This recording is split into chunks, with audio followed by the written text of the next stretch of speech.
sky, gazing far into the night. I raise my hand to the fire, but it's no use, 'cause you can't stop it from shining through.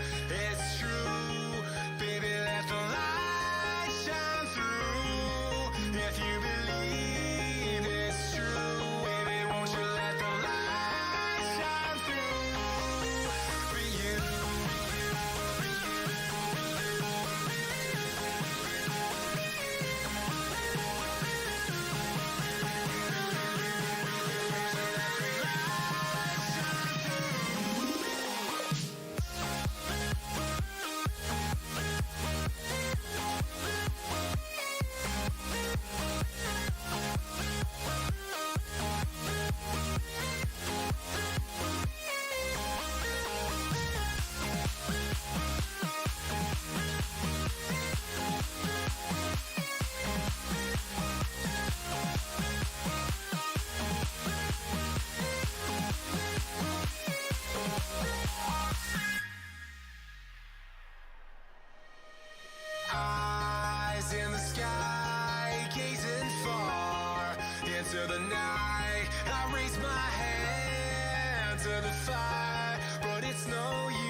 Alrighty, hello everyone, and welcome to EDL week number 1. TD Syndicate taking on AH Tyranny, the preseason tournament champions. I am your play-by-play clutch, joined by the color caster Zurzel, making his debut in the casting things. Zurzel, how is it going, my man?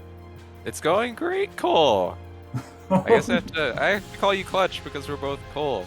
Yeah, we are. We are both named Cole. As we got into the draft here, TD Syndicate taking away the Gwen and the Lilia, with AH Tyranny taking away the Trundle and the Jinx. Zurzel, what are you looking for from both these teams?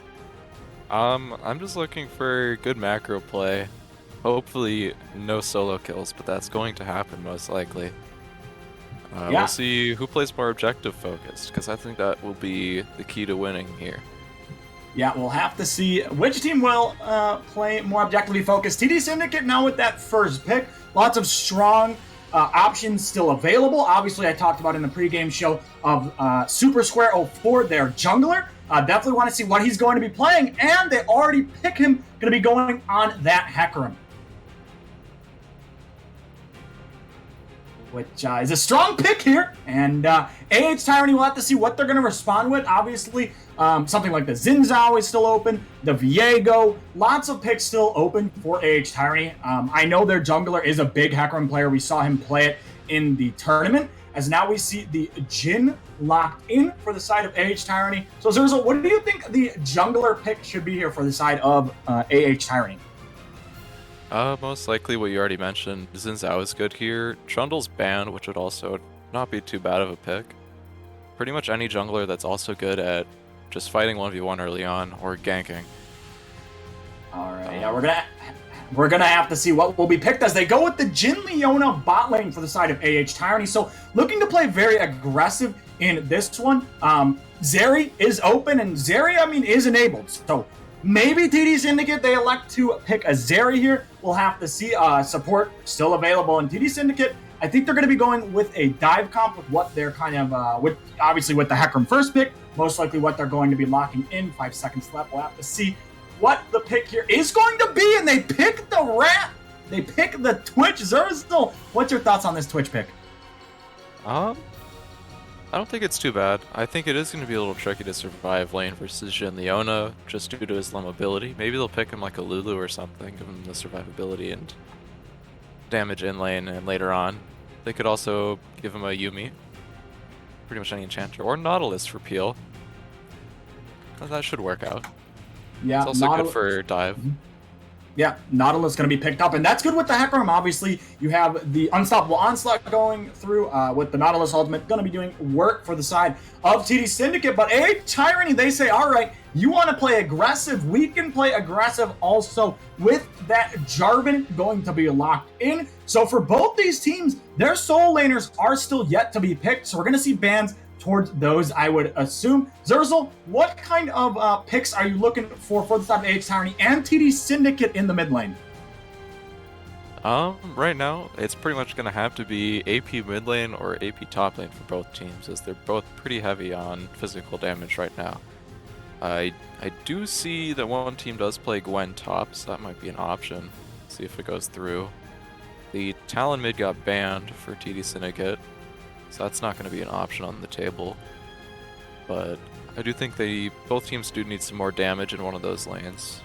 The front lanes are also looking pretty good so far, so they could opt for either more front lane or more damage. It's pretty open. Yeah, we're going to have to see what is going to go through. I like the ban from TD Syndicate, taking away the Orianna, Jade for Ori.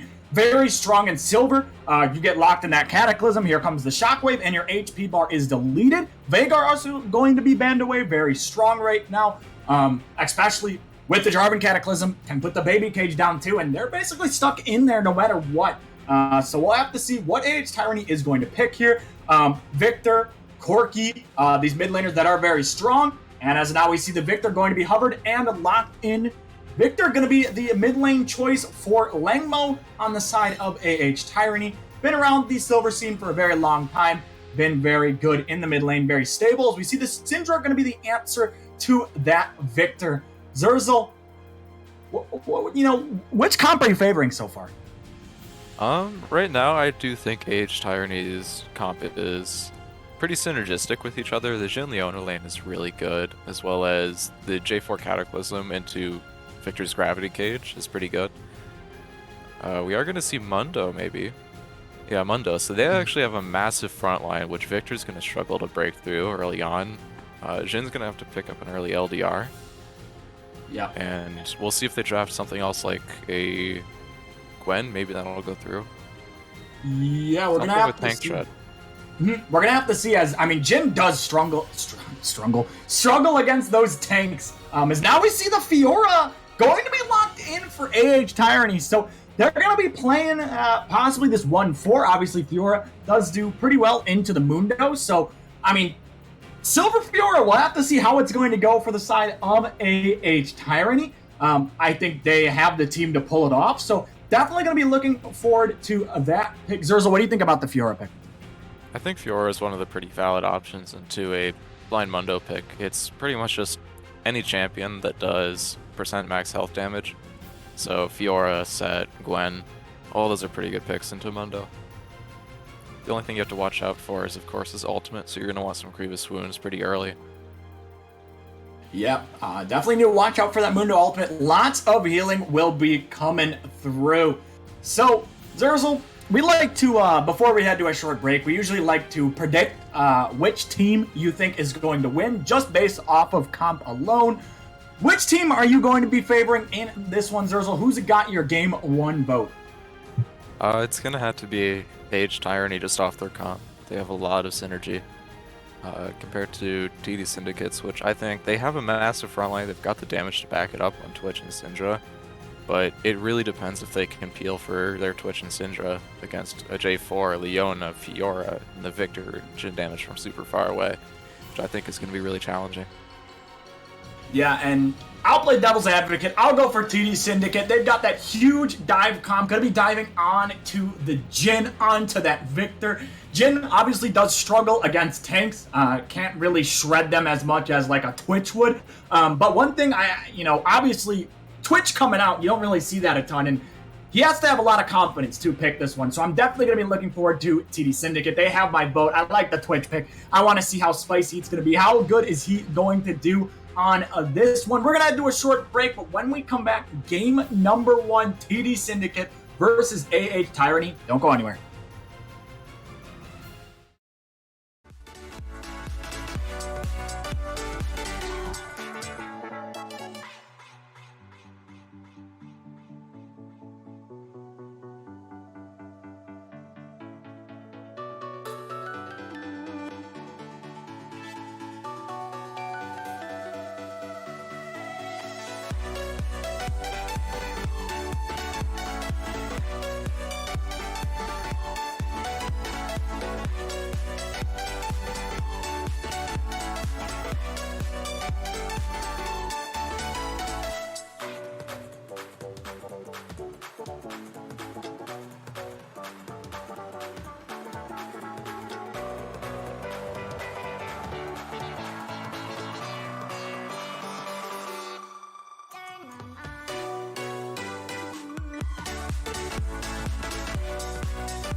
going to be some early shenanigans. It is Jarvan, it is Hecarim. These junglers do like to get a little aggressive early on, so we'll see if anything is going to happen. As bot lane, both teams hit level 2. Zerzel, what are you looking forward to seeing both these junglers doing in this game? Primarily ganking. I think both of them should be ganking quite a bit early on if they see the opportunity. And both teams should also be looking to either counter gank or deny those. So I think warding is going to be pretty important here. As we actually see Syndra just chunk the Victor out by landing everything. But Victor has the sustain because he went Corrupting Pot, Biscuits, and Time Warp Tonic. So this is actually what he wants. Yeah, I mean, usually when you go that summon area type of build, or rune, you do go for that sustain early on. You're looking to trade as Rocky may be walking into the jungle. Now, Syndra is here. Rocky does need to be a bit careful. Looks like he's going to back off. Super Square will be able to clear his blue buff. Scuttle going to be spawning. We'll see if Hecarim is going to go for it. Looks like he is going to back off, and Jarvan will secure that Scuttle. And yeah, I mean, pretty basic stuff going on for the first 3 minutes and 30 seconds, Zerzel. Yeah, I don't see anything super interesting happening. It does look like AH has a small advantage off that Scuttle play, and they've got some wards in their blue side jungle. But everything should move towards the bottom side of the map soon, unless the junglers decide to gank top, which it looks like Hecarim's about to do. Yeah, Hecarim could counter gank here. All right, Hecarim going to be going in. That's going to be the Ghost being used. Downfall trying to run away. Jarvan could be coming to save the day. Downfall, can he flash the wall? The answer is no. First blood going over to Super Square of TDS.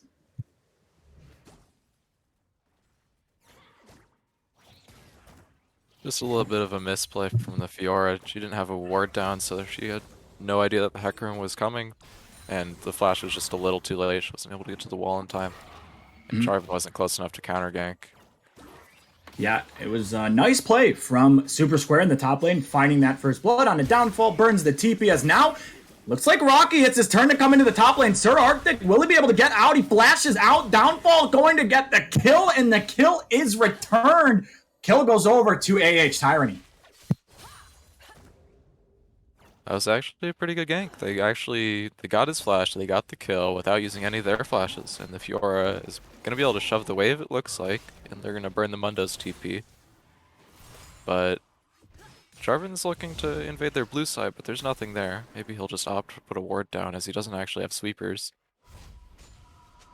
The Hecarim is going to shove into the enemy blue side, maybe prep drag here, but they don't know where Jarvan is. Jarvan's actually looking for a regank here. Yeah, it looks like Jarvan possibly looking for a re-gank. They could be going onto this Mundo. He doesn't have the flash. Downfall is kind of low. They're going to turn it right around, and Sir Arctic finds one. He's going to walk out of that one. A huge wave now lost by the Fiora. Looks like Fiora got a little too ambitious, and Sir Arctic slaps him with the guitar, takes him out. Nicely played from Sir Arctic in the top line. Meanwhile, TD Syndicate will be taking that Drake also.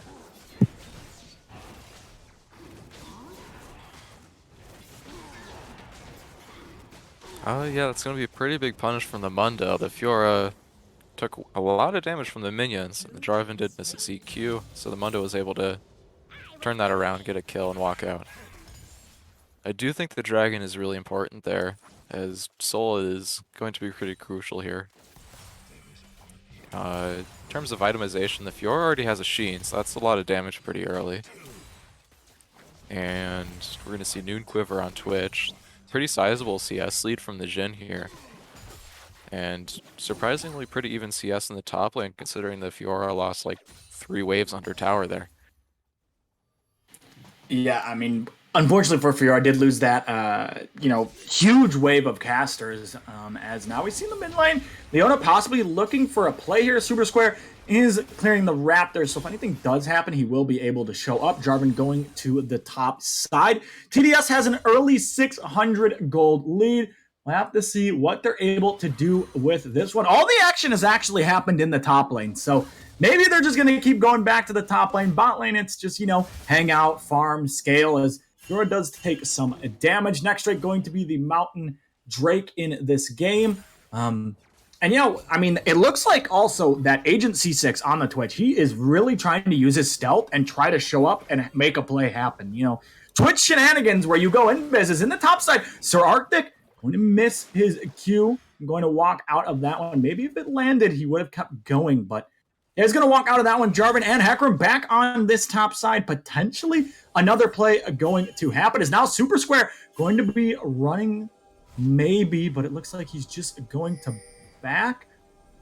Level advantage to the side of TDS also, so do need to be a bit careful for Tyranny. This 2v2 probably doesn't go in their favor. Is now Downfall. Good parry coming through. An unstoppable onslaught over the wall. Gets out of that one, and nothing will be had in the top lane, Zerzel. I'm actually a little curious. It looks like Fiora's ulti is grayed out, and I don't think she used it. I don't know if she put a point in the wrong ability there. She is level 7.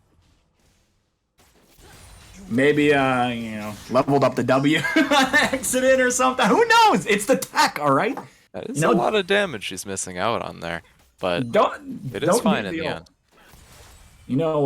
Listen, look at Hecarim's build. What do you think about this? The refillable pot? No jungle item, No, I'm kidding. I already leveled it up. He leveled his jungle item up, but he hasn't recalled, I guess. Yeah, looks like he hasn't recalled yet. A Sparrowhawk? I think they know something may be up here, as Leona is hovering, potentially looking to make a play with the Zenith Blade. Isn't level 6 yet, so doesn't have the Solar Flare, and is going to walk out of that one. Again, all the action has been in this top lane, and we'll see if even more is going to happen up there. Both teams really trying to play it towards that lane, as Downfall is kind of struggling in this matchup. It's not really working out too hot for him. But yeah, as now he's actually going to be taking a lot of damage. Parry's going to come out. He is going to dash away. He will walk out of that one. But level advantage and level advantage to the Mundo. He actually popped the ultimate, so we'll get his HP back. Rift Herald is up. Drake going to be spawning in a minute 35. Zerzel, what are you looking for? I'm looking for teams to either set up Dragon, set up Rift Herald. Go for either one of these. Maybe they'll trade them. But I do think the Fiora is at risk of being dove here, which could result in a pretty free Rift Herald if they decide to go for that. But both junglers are on the bot side. We are going to see the Twitch Nautilus going for deep wards, maybe invading? Looks like no. Just going to set up the dragon still. But there is still a red ward in that Pixel Brush, which they did not clear out yet.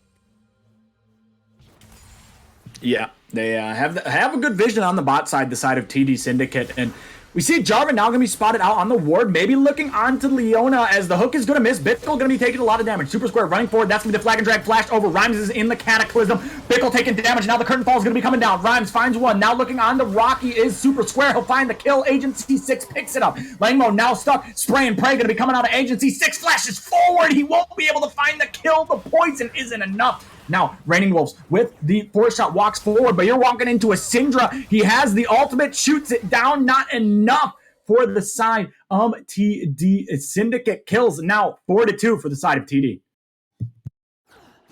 A little unfortunate there. One of those Twitch autos actually missed because of his ultimate, which actually would have killed him there.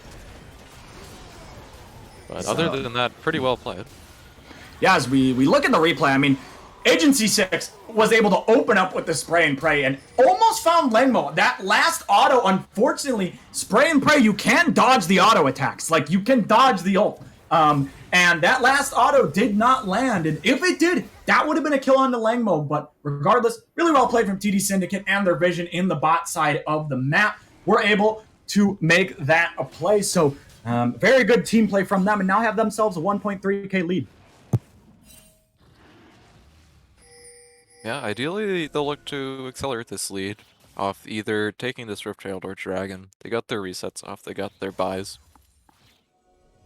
Looks like AH is going to look for a play mid here, but TDS is around to counter that if they go for it.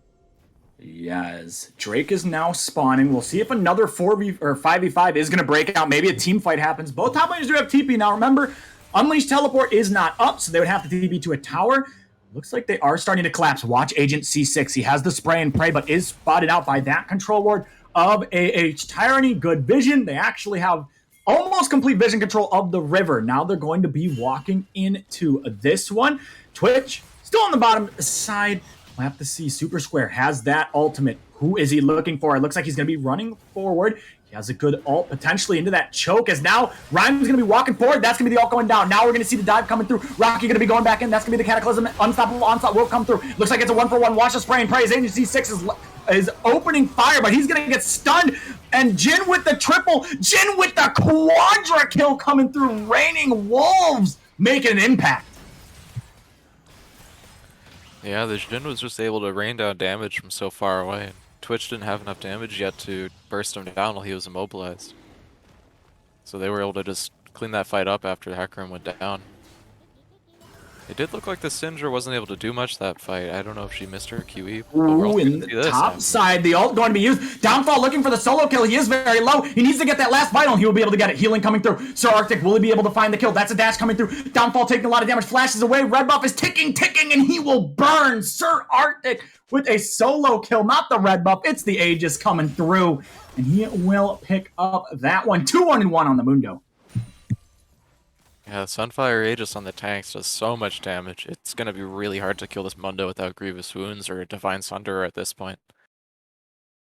The Mundo doesn't even have tabbies yet, so the Fiora's attacks are doing a lot of damage when she hits those vitals, but the healing just isn't enough from her ult. Yes. Rocky potentially may be looking for that Mundo, but I don't know if you really want to fight that Mundo. This Mundo is very, very strong. Gold lead is even at 13 minutes and 40 seconds. I mean, this is what we expected. These two teams, very strong in silver, had very good performances in the preseason tournament, and they're both taking it to each other. And we'll have to see, obviously, Jin with that quadra kill. You're playing Jin, you want the quadra kill over the penta, the 4, as he was able to pick that one up. The curtain call was very good from Raining Wolves. Now finds himself 4-0-1 on this Jin. And if you can get Jin accelerated, once he hits that late game, if he gets a couple of items, his 4th shot will basically one-shot a carry. So definitely need to keep an eye on him and what he's going to be able to do in fights. For the side of TD Syndicate, they really need to take out this Jin. Victor also has the crown, is very strong. Looking on the top side, maybe going on Downfall. That's going to be the Ghost going to be used. Jarvan is there. Will he dash over the wall? Hecarim still has the ultimate. That's going to be the flag and drag. Downfall taking a lot of damage. He's staying alive, though, with a sustain. He's staying alive. Downfall healing through everything. Sir Arctic has to flash away. Has the ult. Healing. Goes down. Fiora with the shutdown. Sparrowhawk now going to be running away. Lengmo maybe looking for the solo kill. Will he be able to pick it up? Ultimate still available. Autos the blast cone, and he falls down. Lengmo picking up a kill. It's a 3-for-0 for the side of AH Tyranny. Yeah, that's going to be a pretty free Rift Herald from AH after that. We'll see where they decide to drop that down. It is past the 14-minute mark. As we take a look at this replay, I mean, it didn't look too bad from TD Syndicate. However, that mid lane tempo that the side of AH Tyranny had, Langmo was able to rotate over first, and him rotating over first made the difference in that fight. Very well played from AH Tyranny. Langmo playing this mid lane exceptionally well on the Victor. Already has that crown. Now he's going to be even more accelerated in this game. Kills 6-9, haha, funny number for AH Tyranny. Now up 1.4K. Victor and Jin, super strong in this game. This is what you want if you are an AH Tyranny fan, Zerzel. Yeah, I'm actually really interested to see how they continue these builds. The Fiora did pick up the Executioners. They're going to have Grievous Wounds. Oh. TP coming top, though, from the Fiora. Yeah.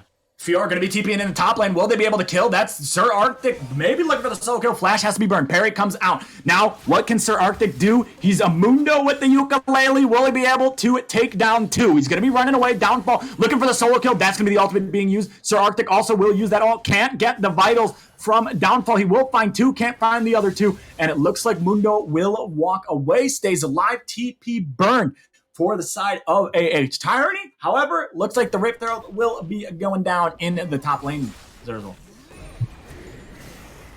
Yeah, it was a pretty close fight. Unfortunately, Mundo being immune to the crowd control, getting to go where he pleases. Mid lane, Fiora we can't have stop. 4. Almost a kill, but yeah. It was Fiora, unfortunately not able to get that kill. Couldn't get the last 2 vitals. Mundo was able to just walk away, basically. They, the side of TDS trying to make a response play to what happened in the top lane, try to look on to the Victor, ended up getting the Victor flash, so Lambo having to use that one. And Victor is pretty immobile, as maybe Sparrowhawk getting a ton of damage down. That's going to be the ult. Now Bickle going to be flashing forward. Solar Flare comes through. Gravity Field. Langmo killing spree. Very well played from the side of AH Tyranny. Yeah, unfortunately, Crown of the Shattered Queen, it does indeed block a lot of Syndra's bursts, especially when the Syndra does not have her Mythic yet. Victor is able to survive pretty much anything she can throw at him. We are going to see Dragon coming up soon here, 20 seconds. Yeah, it's going to be the Hextech Dragon. Zerzel, next game we have to predict the soul, by the way. I always forget to that's do right. this, but we always, at the beginning of the game, we always try to predict the soul. You know, it's just the thing we do here at Elemental League. So, as it looks like Raining Wolves going to get caught, Flash, Root, Ultimate, the kitchen sink being thrown. He will fall. No way you live this one. Shut down. Going over to the Hecarim. We'll pick up some nice gold. Drake spawning now too. Looks like the side of TD Syndicate should be able to pick this one up. Yeah, I think if they do get the Hextech souls here, that's going to be pretty good considering the massive slow and the chain on them. It's just free damage, free ability haste, free attack speed. All good stats for pretty much any champion. Yeah, and I mean, Jhin now does have the Last Whisper completed, so we'll be doing some damage to the tanks. Obviously, we'll need the LDR, a couple other items to really start hitting this Mundo, this Hecarim, this Nautilus, who are going to become very, very tanky.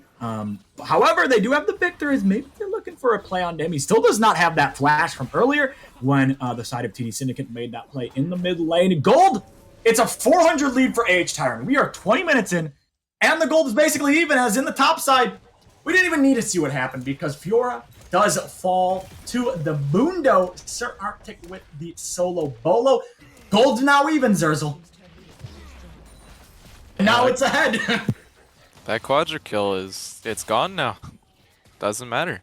Jhin does still have gold, but it's pretty even overall.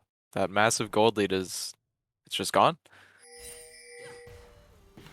Yeah, and I mean, you look at this gold difference. I mean, it's really been back and forth for both these teams. One team gets a lead, then it looks like, the other team, they come back with a huge play, and now they have the lead, but then picks are found on the other side of the map, and the lead is back to even. So, very back and forth game from both of these teams. I think we've seen some very good things in the first 20 minutes of the game, but these team fights are going to be absolutely insane. You have to watch the Twitch. What is the spray and pray going to be able to get done? And this Victor, I mean, he is one item, almost looks like he's going to be going towards Horizon. What is Shadow it called? Flame. Shadow Flame, yeah. Going to be trying to complete that one next. So obviously we'll be doing a lot of damage. Nautilus going to be getting the Locket. So we'll definitely have value with the Shadow Flame coming through from Langmo. And I mean, this is where we start to get into kind of the lull state where not really much is going to be going on. People are just going to be farming, and we're just going to start playing around objectives. In 3 minutes, next objective is going to spawn. Baron is up. It's going to be the Hextech Dragon, and we'll see if AH Tyranny are going to elect to fight this one. Obviously, if TD Syndicate get it, going to be on Soul Point. Meanwhile, on the top side, Sir Arctic has been having a great time in this top lane against Downfall. He's been doing very well on this Mundo, absorbing a lot of pressure from Rocky and Downfall in the 2v1. He's been doing a great job. Might have to absorb more pressure as Rocky is looking here.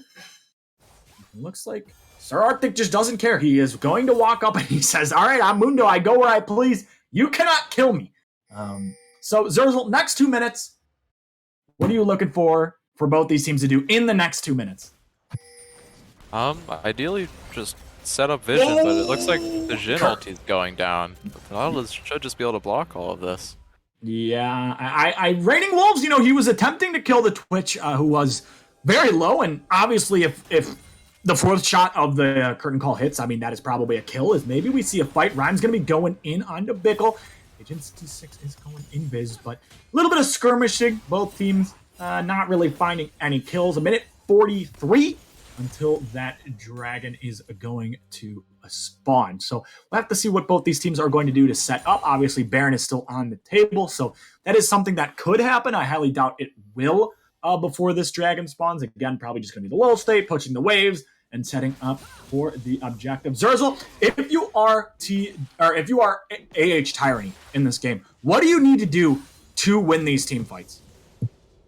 As long as they're able to shut down this Twitch and Syndra, they should be good if the Mundo's not there. If the Mundo is there, it's going to be very difficult for them to win because I don't think they can kill him.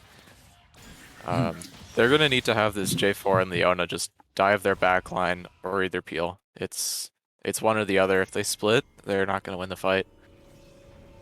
Yeah, as we look at the gold, I mean, Mundo's got the most gold in the game. He is hanging out super square right behind him, and then Raining Wolves up next with the Victor. So it's the battle of the carries for AH Tyranny versus the tanks of TD Syndicate. We'll have to see how that is going to go down. Victor now has 2 completed items. Jhin also 2 completed items. So the carries have found their second items in this game. 30 seconds until this dragon is spawning. Both teams posturing towards this Hextech Drake. Going to be big for whoever is able to pick this one up. Is in the top side. We might see a solo kill. It's going to be a 1v1 coming through as Mundo walking forward onto the Fiora. We'll see when Fiora is going to be popping that ult. That's going to be the parry coming through. But the healing is so much from the Mundo, and they both back off. However, Mundo did use that ultimate, Zerzel.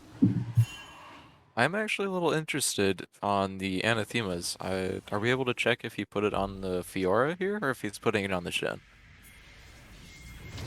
Because if he does put it on the Fiora, it actually doesn't reduce Fiora's vital damage, because true damage isn't reduced. So that might be a little bit of missed game knowledge, but if he puts it on the Jhin, that could also be an option. Oh, Sparrowhawk is kind of caught out, but he'll just walk away as now we're going to see a team fight on our hands. That's going to be the Unstoppable Onslaught. So much damage coming through. TD Syndicate just rips through the HP bars of AH Tyranny. Spray and pray doing so much damage. Twitch goes in. He deletes him. Triple kill to Sparrowhawk on the Syndra. Langmo, he's looking to trade one back. He's trying to get the rat. Will he be able to get him? He's stunned up. He doesn't have the flash. He's looking for Sparrowhawk. Instead, he says, I'm going to show you I'm the better mid laner. That's going to be the gravity field coming down. Stopwatch is used. Will it be able to save him? And the answer is no. Sparrowhawk will stay alive. Langmo almost able to pick up those bounties on the side of TD Syndicate, but he can't find them. AH Tyranny get eviscerated in this team fight, Zerzel. Yeah, you can see the spray and pray right there at the start of the fight, just shredding their backline. It hit all 3 of them. He just, as soon as the front line's there not peeling the Twitch, he's able to shred through pretty much anyone. The Jhin also did have LDR for that fight, so the Mundo was forced out just through damage. They were able to rip through him, but were not able to finish him off. Then we were able to see the Syndra live with 1 HP through the red buff burn. And barely staying alive is Downfall on the top side. Now we're going to see a play on this Mundo. We're sending 3 people. We'll see that if that's enough. Is Sir Arctic going to be walking away? I don't know if he has enough healing for this one. He does go down. Downfall picks up the kill. Victor now, though, on the other side of the map is vulnerable, and it looks like the side of TD Syndicate, they're potentially looking for a dive here. The wave is there. Controller plays down. Langmo, you are stuck in the bot lane turret side as he's going to be fleet. He's going to take a lot of damage, and he will die. Shutdown, though, does go over to Rhymes on the Nautilus, so probably not the person you wanted on, but nevertheless, they do cross map. They kill the Victor Zerzel. Oh, okay, so the Anathemas is on J4. Not sure if that is a mistake or not. I don't think the J4 is going to be one of the people doing the most damage to him. Maybe it could be due to the Bramble Vest or the Gore Drinker, but I do think Jhin is going to be the one that's shredding through him. As now it looks like both teams are just pushing it down. I mean, TD Syndicate, they are going for bot lane. AH Tyranny, they're going for that mid lane. Bickle is taking the locket, keeps him alive. As TD Syndicate, they're still going towards that bot lane tower. They've got it down to half HP. The minion wave is coming in. We'll see if they continue to go for this. Meanwhile, on the top side, Downfall is to be a bit careful because Sir Arctic could potentially run him down. Looks like the answer is no. So TD Syndicate, they won that team fight at the Dragon. They're now on Soul Point. They're 2K up in this one. Is this looking good? Who knows? But Zerzel, AH Tyranny, they've got 2 minutes. What do they need to do to potentially bring this back to even and contest that soul? Because they lose that, it's probably game. Essentially at this point, I would suggest they just go in S4 or 5 into their red side looking for picks. They gotta get vision, they gotta get something set up. In a traditional 5v5, they will actually most likely lose the team fight. just because of the gold lead. But they do have to fight over this drag, or if they can get a trade for Baron, maybe it's worth. But they need to look for something here. If they do nothing, they're just going to lose. Alright, we'll have to see what the side of AH Tyranny is going to do. Is That's a huge stun. Raining Wolves is deleted. Goodbye. Welcome to Syndra, the Burst Mage. As now we see Bickle potentially getting caught. Root can be coming down. We'll see if the ult is invested. It's onto the J4. It's a disaster for the side of AH Tyranny as Spray and Pray opens up, not able to find a lot of damage. Sir Arctic is just diving the towers, and that is going to be a disaster. Downfall going in. He's trying to be the hero. He's trying to look for the play. Is it Ale? He gets feared. He runs away, but you can't get away. As Gravity Field comes down, Langmo putting a ton of damage back, but he just watches his team fall, and TD Syndicate find themselves a 4-0. Yeah, after that one, TDS is going to get the Baron here, and they're going to get the Dragon, and they're going to get Soul. But looking back on the replay, the Nautilus does land a hook on the Leona right there into a double knockup off his ulti, and the Mundo is just going to tank tower for essentially as long as he feels like it. Now we're going to see Fiora flash over, go for the Syndra, but she's just going to stopwatch it, and then she's going to die. And Victor is unable to finish anyone off as they're all pretty much full HP after that. Yeah, and with the Soul spawning, I mean, AH Tyranny, if they want to try to contest this, they can, as we see the TPs coming through. We've got ourselves another 5v5. Now, TD, they do have the Baron. They have a 5k lead. They were able to back, spend their items, so they should be stronger in this. It looks like AH Tyranny, they're trying to rush this one down. Bickle going to be taking some damage. Fiora going to be flanking. This is a 4v5 for now. That's going to be the Cataclysm going in. Unstoppable Onslaught onto the back line. It looks like it's just not enough. Downfall can't really find anything in this one as Jin's going to get knocked up. Rhymes is 1v1ing the AD. It does not look like it's going very well, but he will stay alive in this one. Spray and Pray now coming out from the Twitch. Victor going to be using the ultimate. Damage taken as we'll see if Victor is going to win this one. He's getting some damage down onto the Hecarim. It's going to be very close, and the Hecarim will win out at the end of the day. Raining Wolves with the curtain call. Will he be able to snipe down Hecarim? The answer is yes. However, it's a 4-for-1, and the soul goes to the side of TD Syndicate.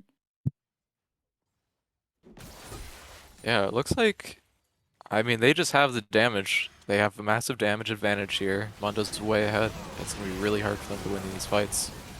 They did get a really big Cataclysm there, but Fiora was a little late to the fight and just in the back, so she was focused down.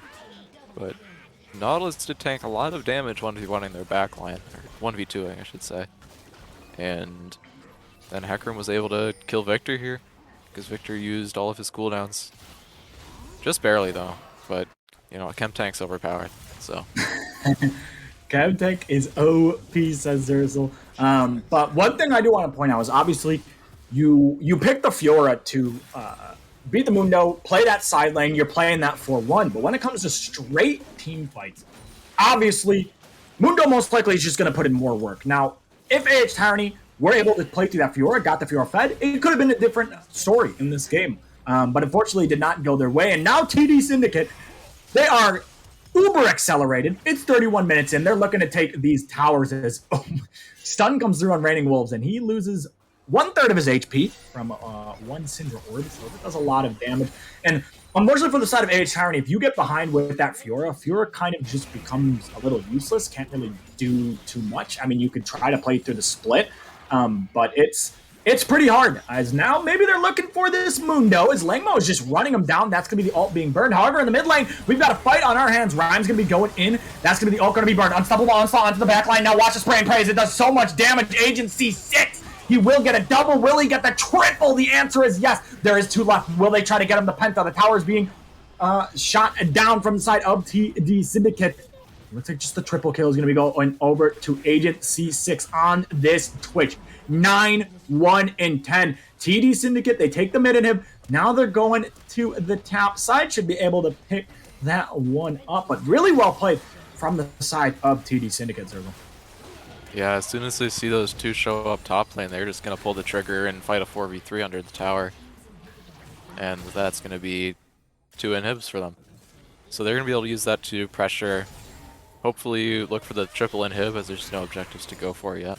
And if they get another pick, they're just going to... Ideally, they just take all their jungle, bleed them out for gold, and then look to set up either Elder or another Baron and win off that. Yeah, and I mean, for the side of AH Tyranny, you gotta have some sort of pick before the fight begins. You gotta take out one of these carries from the side of TD Syndicate before you fight, because they're not down 10k, and it's looking pretty hard for them to get back into this one. You know, never say never. You could potentially come back, but it's looking pretty hard for the side of AH Tyranny. Is super square. You know, he is he's hanging out at the Krugs. I don't know why he's hanging out there, and now he's backing. So you know, he was just hanging out.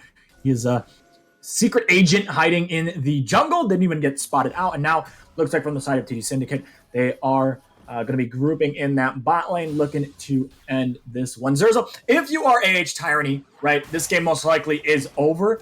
What what are you looking forward to in game 2? What do you need to bring to the table? What do you need to change?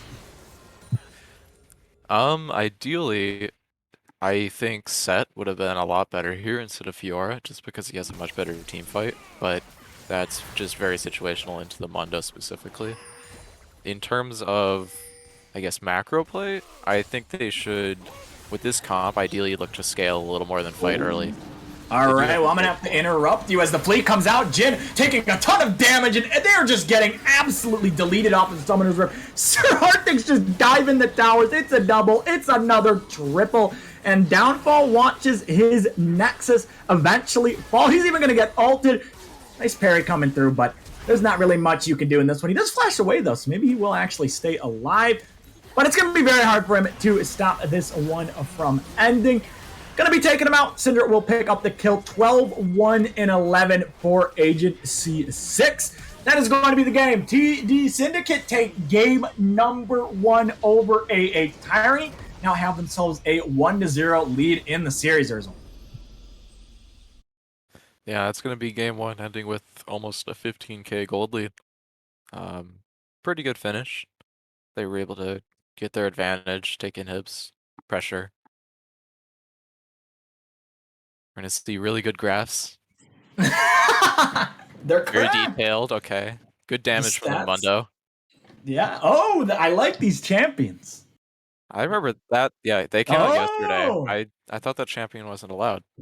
Oh, yeah, when you're right. When did they release the golden champion? Oh, that's the Zhonya's champ right there. 7, 15, 21. Yeah, I know who those are. So who's the blue and red dot? Who you think those are? As a result. I think the blue one's probably Rise, and the red one might be, I guess, maybe Little Devil Teemo.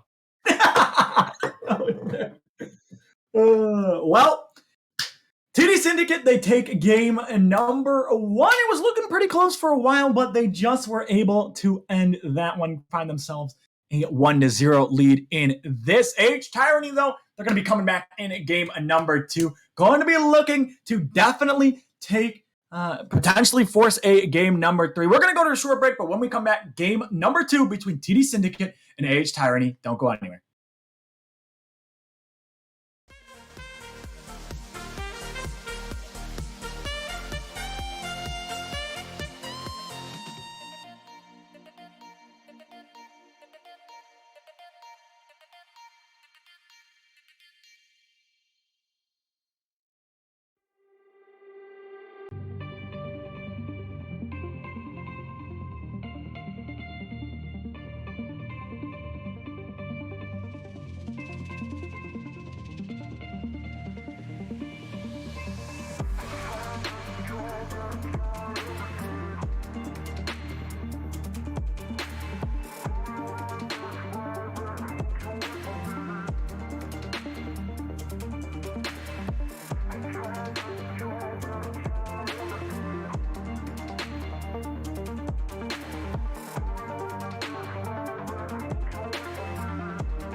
mistake last night.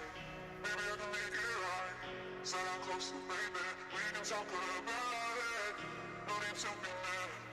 Hate to see you say. Yes, I know I'm crazy, crazy about you, crazy about you. I know I'm upset sometimes. I know I get drunk some nights. I know I get way too high. I just wanna live it up with you. I know that it might be tense.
Made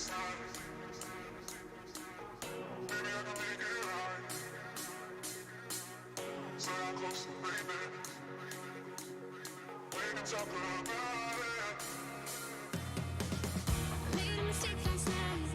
Maybe I can make it right. Sit down closer, baby. We can talk about it. No need to be mad. Hate to see you sad. Guess I know I'm crazy, crazy about you, crazy about your lips. I know I'm a flirt sometimes.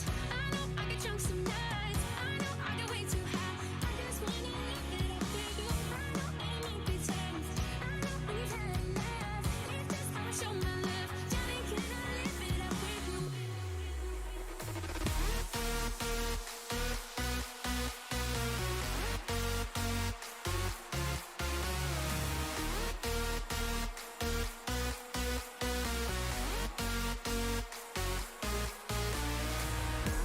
I'm a flirt sometimes. I know I get drunk some nights. I know I get way too high. I just wanna live it up with you.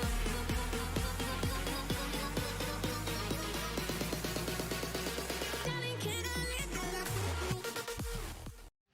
Alrighty, hello everyone, and welcome back to game number 2. AH Tyranny taking on TD Syndicate. AH Tyranny on the blue side, TD Syndicate on the red side. I am joined by Zurzel for this game number 2. Zurzel, what are you looking for in the draft? What's the adaptation coming through from AH Tyranny? I'm looking to see maybe a better matchup in the top lane. I do think they had a pretty big advantage with the Victor in the mid lane. I just don't think he got the chance to scale. I do think that's still a pretty good pick here. Maybe Jin's not the pick here. If the enemy team's going to go for a tank-heavy comp, they might want to go for something, I guess, just a little more standard in terms of an ADC. Someone who can tank shred.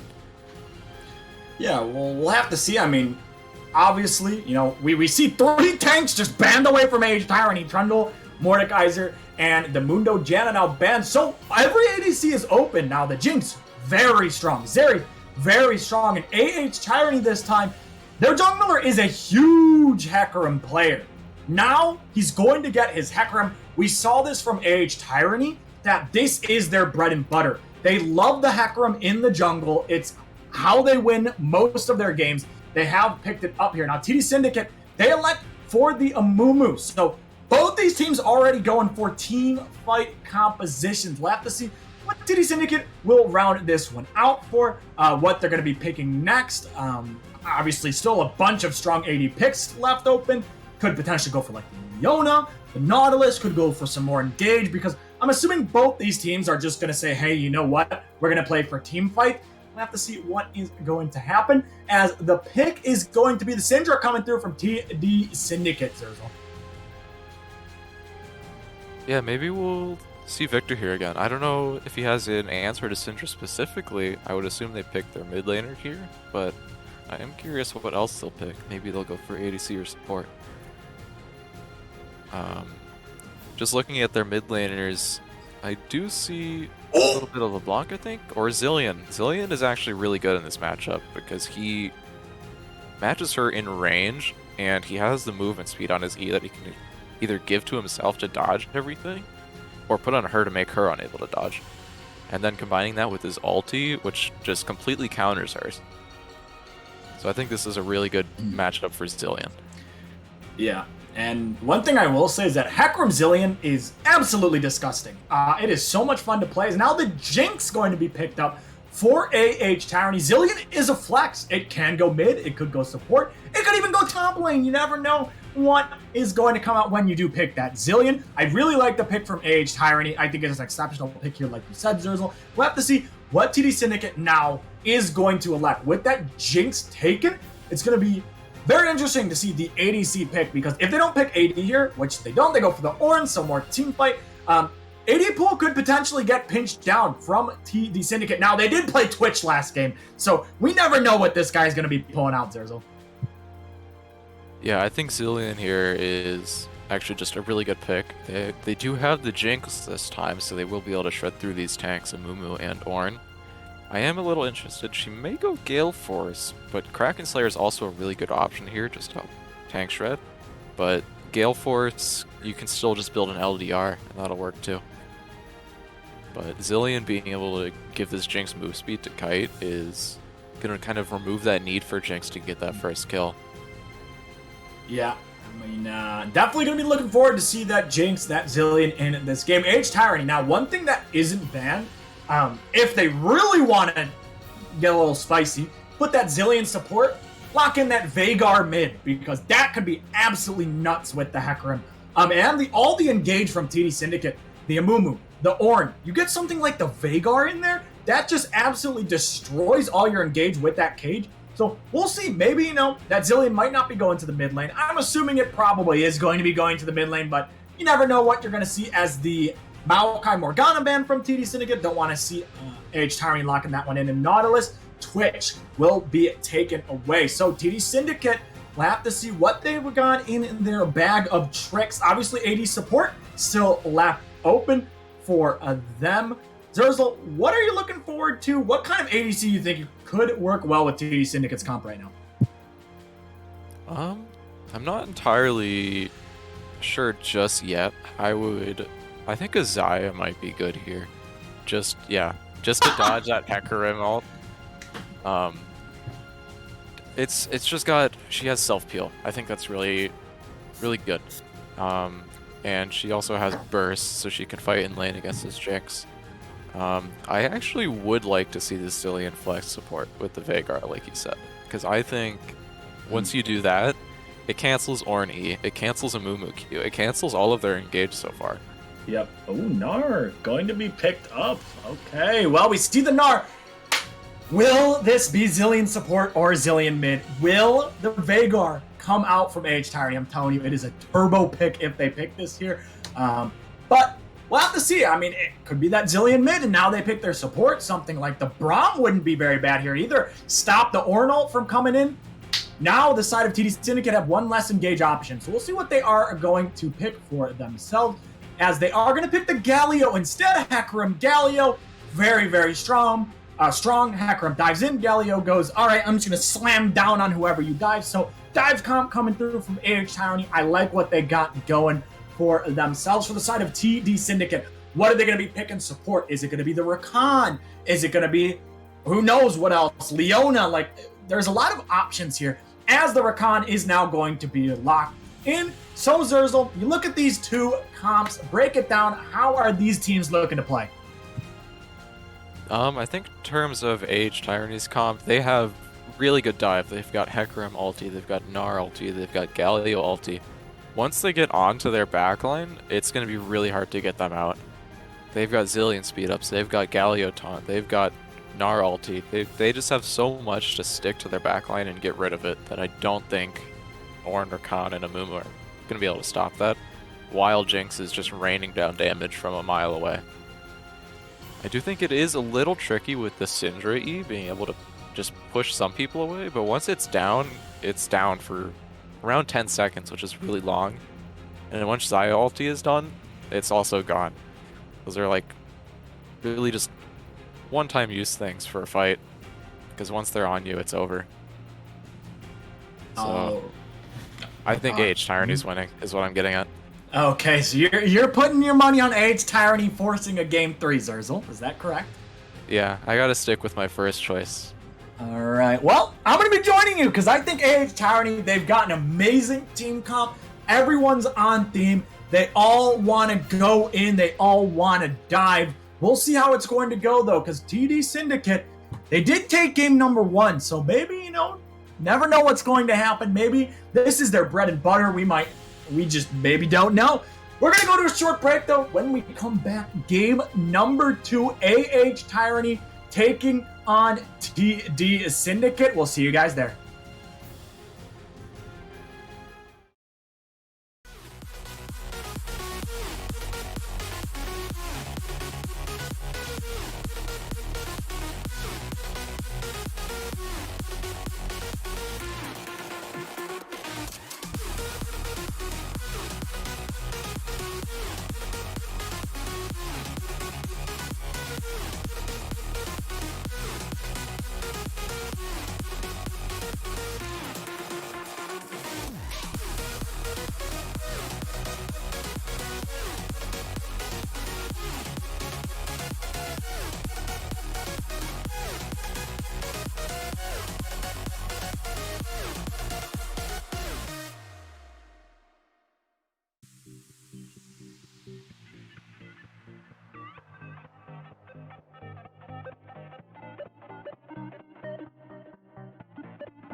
Alrighty, hello everyone, and welcome back to game number 2, AH Tyranny versus TD Syndicate. AH Tyranny on the blue side, TD Syndicate on the red side. It looks like TD Syndicate may be going for some shenanigans early on Zurzel. Welcome to Summoner's Rift. Yeah, they are pinging that bottom bush. The Rakan and the Amumu are together. Both teams have a 2-stack in the pixel brushes opposite of each other.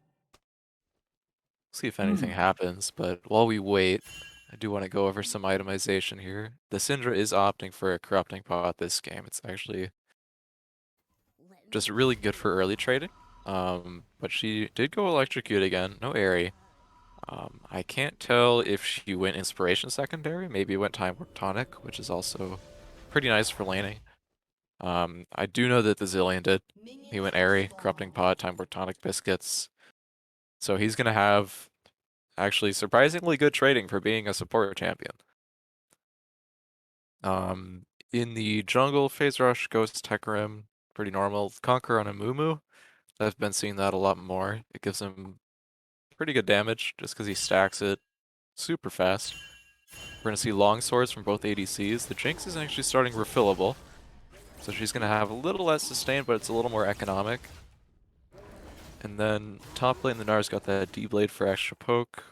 Ornn's got D-Shield. We're going to see Cheese Oh, here, here we go. They're going to be going in. Raining Wolves taking a lot of damage. He has to burn the heal. Ignite is also burned. No kills will go over to the side of TD Syndicate, but Raining Wolves now has to pop those potions. Will also lose XP on the wave. So really well played from the side of TD Syndicate. Both junglers are starting on their red side of the jungle, so are going to be pathing away from each other, as we see Amumu obviously going into his bot jungle now. We'll have to see how this game is going to go. Obviously, with the Hecarim, again, you're looking to make plays early. Rocky in the preseason tournament looked very, very good on this Hecarim. It was their bread and butter. Whenever he was able to get it, he absolutely popped off. So do need to keep an eye on him in this game. I think he can do exceptionally well on that pick, as we see a jump in from the side of TD Syndicate. Bickle going to be taking some damage. Watch out for the root, and it doesn't come through, but Bickle now very, very low. Rocky looking for a potential gank. Amumu is on the blue, so won't be able to come. Now, Rocky walking around. There is no vision, so Rocky can potentially look for one of these here. The Ghost is not going to be burned. Rhymes is just going to be going in. That's going to be the flash, the taunt onto the Rakan. He's going to flash. He has the E. Bickle will go down. Agent C6 picks himself up a kill, and in a 3v2, Xayah Rakan reigns supreme.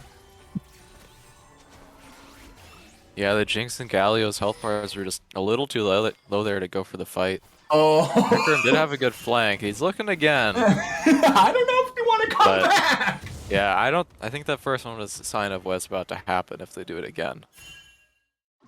Amumu does get the bot scuttle. Hecarim very far behind in CS after that gank. Amumu should look to punish that off the top scuttle too. Yeah, and this is nice taunt coming through from Bickle to stop the recall, but it's a bit of a disaster from the side of AH Tyranny. TD Syndicate getting that first blood, as now Rocky looking on a super square on the Amumu. He's going to be taking some damage. He does have that flash. He's going to have to use it over the wall. Rocky, obviously no flash, can't get over. Does burn the summoner from the Amumu, but like I was saying, bit of a disaster from the side of AH Tyranny. With that bot lane play, the level 1 from Xayah Rakan doing a number to the Jinx on top of that. This Amumu was able to basically full clear. He wasn't able to get his Krugs, but he was able to clear everything else and then got the bot scuttle, while Hecarim only was able to 3-camp. He 3-camped and ganked, and then his bot lane ended up dying. The Galio ended up dying. So it's a disaster for the side of AH Tyranny. It's a 1k lead already early on for TD Syndicate. It is possible to come back, but if TD Syndicate do extend this lead, it could be a disaster for the side of AH Tyranny, Zurzel. Yeah. What I do want to see them do a little more in the future of this game, I want to see this Hecarim and the Zilean play around each other. They have amazing synergy. The Zilean can actually get prio pretty early, so they can look for invades on this Amumu. There's really nothing Amumu can do about being like 50% slowed, point and click, or the Hecarim going Mach 20. As we look into the top side, Ornn going to be getting ganked. He does have the flash. We'll burn that one. We'll see the follow flash coming through. Sir Arctic, one more auto. It's not enough. Downfall. He's running after him. He will get the kill, but it's traded back in that one. So both top laners will fall kill a piece for both of these teams. We are going to see a Mumu starting up the drag here after he knows that Hecarim's way up on the top side. And they do have bot prio. And they do see them doing dragon here. They have a ward on the dragon. Yeah, and Super Square is actually pretty low. Like, he literally is one auto for potentially dying, but he's just going to walk in, just going to smite it. They do secure this one. TD Syndicate pick up the dragon. Zurzel, we need to predict the soul because we didn't do it at the beginning of the game. What is the soul going to be? We obviously see it's not Cloud or not Infernal, so which one are you thinking for this game? I'm really leaning towards it being Chemtech. I haven't seen it in a while, so it's got to pop up eventually. Yeah, you're right. You know, not like, it was removed or anything. They wouldn't kill it. That would be weird. No, that would be pretty mean. I'm going to go with Ocean. I'm going to go with Ocean Drake. I think it'll be the Ocean Soul. And what do you think? It's Chemtech, is there as well? I'm going to lean towards... You said Ocean, right? Yes, I'm going to go Mountain. Okay, I like a good Mountain Soul. Okay, so we're hoping, between us that we get it, because it'd be very embarrassing if we did not get it. All right. It would never be Hextech twice in a row. That wouldn't happen. Yeah, Riot Games would never do that, right? As Rhymes is walking in the bush, he's really threatening this, potentially jumping in. But Gold now has kind of been even now. Gold is really evened out. H-Tiny were able to find themselves back in this game. Rocky is really spending a lot of time in this bot lane. Like, he is perma-hovering this bot lane and trying to get a play onto Agency 6 and Rhymes, but it's just not happening in this bot side. Meanwhile, the Amumu is just clearing. He's just having a good time. He's clearing that jungle. I believe he should have an XP lead with the camps he's up. He's up around 3, I would believe. 2 or 3. So we'll see what is going to happen as Mumu kind of vibing in the top side of the map. So, Zurzel, you said you wanted to see the Hecarim and Zilean play with each other. What lane do you think they're going to be targeting? As you might not speak because we might have a play. Talk. Yeah, he's just going to walk away. All right, go ahead. Ideally, it just depends which one is diveable. I think typically that's going to be bot lane unless this Ornn is pushed up. So that or they go on the side of the current objective. They can really do anything together. They could gank a lane, they could invade, get vision. Whatever they want to do together, they should win it, as long as it's even numbers. Because they've got, at this point, they have Zilean, Revive, and tons of speed. Yeah, as in the bot side, we're going to actually see a jump on Raining Wolves. Ignite will come down. Agency 6, he's going for it. He's flashing in. He has no fear as he goes right on the Raining Wolves. No reaction coming through. Bickle does have the flash. Will he use it? The answer is no. He walks out of that one. But Agency 6, he is flashing forward for that kill. Nicely played by him. The Zyracon in the bot lane looking good for TD Syndicate.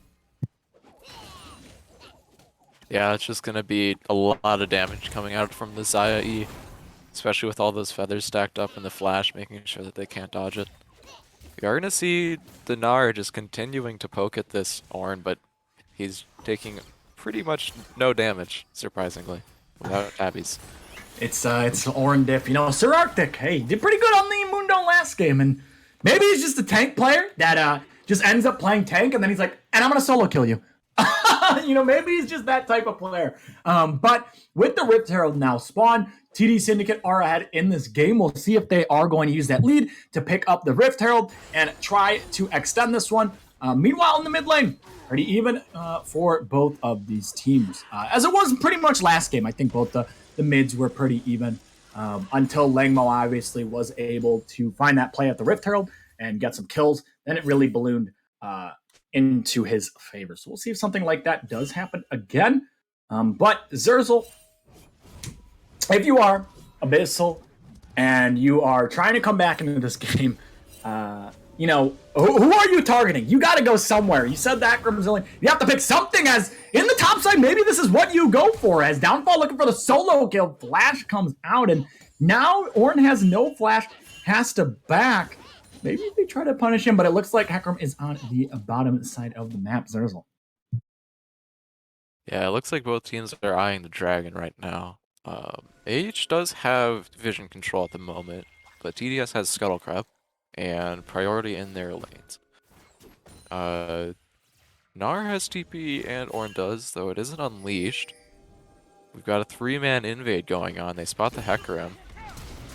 They're going to spot out the Hecarim. That's going to be the Curse of the Sad Mummy coming down. But here comes the counter engage. What will they be able to find? Zilean ult will come down. And now this is the team fight coming through from the side of Bissell. They find one. Bickle going to be running forward. Rhymes has to flash away. That's going to be so much damage coming through from this Xayah. Double kill to Agency 6. Will he be able to pick up a triple? The root comes through and he's not able to find one. He's trying to kite, but he can't get it. As Sparrowhawk flashes forward, but he won't get anything. Abyssal Haven is turning this game around. They're looking for Sparrowhawk. They will find him. Gnar gets a triple kill for Downfall in the top lane. What a fight for both of these teams. The gold is now even, Zerzel.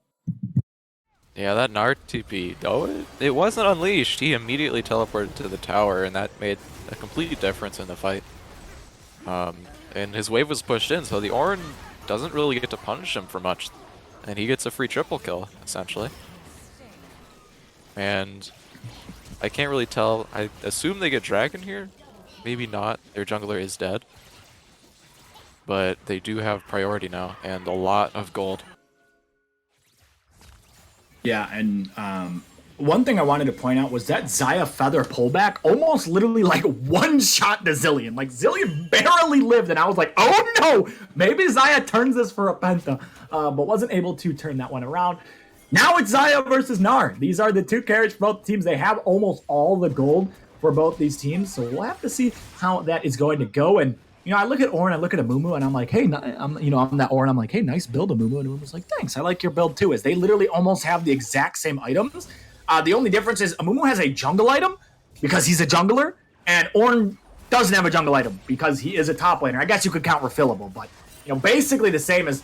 Maybe we'll see a fight for this. I don't think anything is going to happen. The Jinx comes down, but it is secured from the side of TD Syndicate. It's the Ocean Drake, Zerzel. Rigged script. I was wrong. Scripted League, FF. Scripted League. You know, I remember last split when I was casting with my friend Kobe. I think I got like 6 in a row right. And he's like, you are literally just working for Riot Games at this point. Like, you are cheating. How is this fair? I'm like, I don't know. I'm just predicting it and I'm getting it right. As now we see the top side, maybe looking onto this Ornn, but it's really hard to kill this Ornn. He is super, super tanky. Now has the plated steel cap, so not going to be taking a ton of damage from the Gnar Autos. TD Syndicate, though, they have the 600 gold lead. They've got the 2 Drakes in their favor. They're looking pretty good in this game. Zerzel, as now it looks like the Rift is going to be placed topside. This time the first Rift Herald is going to be before plates fall, so they're going to cash in. We'll see if the Ornn's able to punish with this ulti. I don't think so. Yeah, Ornn trying to get him to back off, and does use that ult, but I don't think he was looking for any kills. Is now super square. He is in the bottom side. We could see a dive come through. Agency 6, though, he is very low. So we're going to have to see what is going to happen. Raining Wolves is there. Immediately turns as now it's a 2v1. But watch the Xayah. Xayah just immediately goes down. And now Rhymes in super square. You're stuck on the wrong side of the rift. Zilean is also on his way. Need to keep in mind that Raining Wolves can get back into this fight potentially. Zilean's jumping over the wall. Is that the double bomb coming through? The answer is no. They will take some damage. The taunt comes through. If Jinx is able to just get any autos in this fight, Rhymes might fall, but that's the speed up coming through from the Zilean. Oh, he dashes the wrong way, and he's not able to find the knockup. Very unfortunate coming through from Bickle. And, you know, TD, they really tried to make that play in the bot side, but Xayah, unfortunately, just getting one shot by the Galio. Yeah, the Galio actually didn't dash the wrong way. He dashed backwards to try and hit it sooner, just because he jumps back and then goes forward. But unfortunately, it's just a little too far away. And if you do miss that, it's super punishing because you just go flying away from whoever you're trying to hit. In that situation, it would have probably just been better to go for the normal forward one, considering Rakan had no more dashes. Yeah, so Galio, he's trying for the knockup. He did kill Desire, though, which I don't think Agent C6 was really expecting that, to be honest. Like, clearly not, because he didn't use any sums, didn't use the ult. Like, that Galio said, all right, you know what? You're diving my ADC, I'm diving your ADC. As we look at the gold here, yeah, Downfall, Agent C6 have all the gold in this game. They're right at the top. So it's another ADC versus top lane matchup. This time it's a little bit swapped, as we'll have to see what will happen, as now Agent C6 might get caught, but he actually is just going to walk out of that one, gets the tower. So TD get a tower. It is responded on the top side, and it's been the story of this game, man. The gold just keeps becoming even after every single play. So I'm assuming it's going to be one of these where the gold is even. One team fight just breaks open the game, and the other team doesn't end up winning it. As now we're going to see the Ornhorn come out. It is going to miss. Now Gnar has the flash. Mumu, he has the bandage toss. Will he be able to land it? Answer is no. He misses the first one, but he has a second. TP going to be coming through. Will he be going forward? He's going to miss the second one. Langmo is now here. Now will this get turned? That's going to be the Amumu. Probably going down. He has a flash. Not going to use it. Downfall on a rampage in the top of lane. Sir Arctic flashing away. Now they might be running him down, as Downfall's going to be jumping forward. There is no mana. There is no flash. Boomerang will miss. Won't be able to chase that one down. Probably wasn't going to kill anyway. As Tyranny now have officially evened up the gold. Drake going to be spawning in 1 minute. Zerzal. Yeah, as soon as the Zillion TP comes down there and they don't have any crowd control, you really can't outplay a point-and-click 99% slow. As far as I'm aware, no counterplay to that. Except for Swifties. You can build Swifties, I guess. Build the Swifties, and then Nor's trying to slow you, and Orange just like, you can't catch me. I'm running away. But that's the fun in Zillion. No movement. Yeah, no movement, and that is 4 wards in 1 bush. You see, TD Syndicate, they say, you know what? Vessel, you're not going to be able to see anything in this bush. And just to make sure, we're placing 2 control wards, not just 1. Double the denial from the side of TD Syndicate. So they are saying, Abyssal, you cannot see anything, as they actually have really good vision on this bot side. Like, there is a lot of wards everywhere, and Abyssal, they need to be careful because they could potentially get caught. Now, Ornn is on the top side against the Gnar. Gnar did just go Mega, though, so keep that in mind.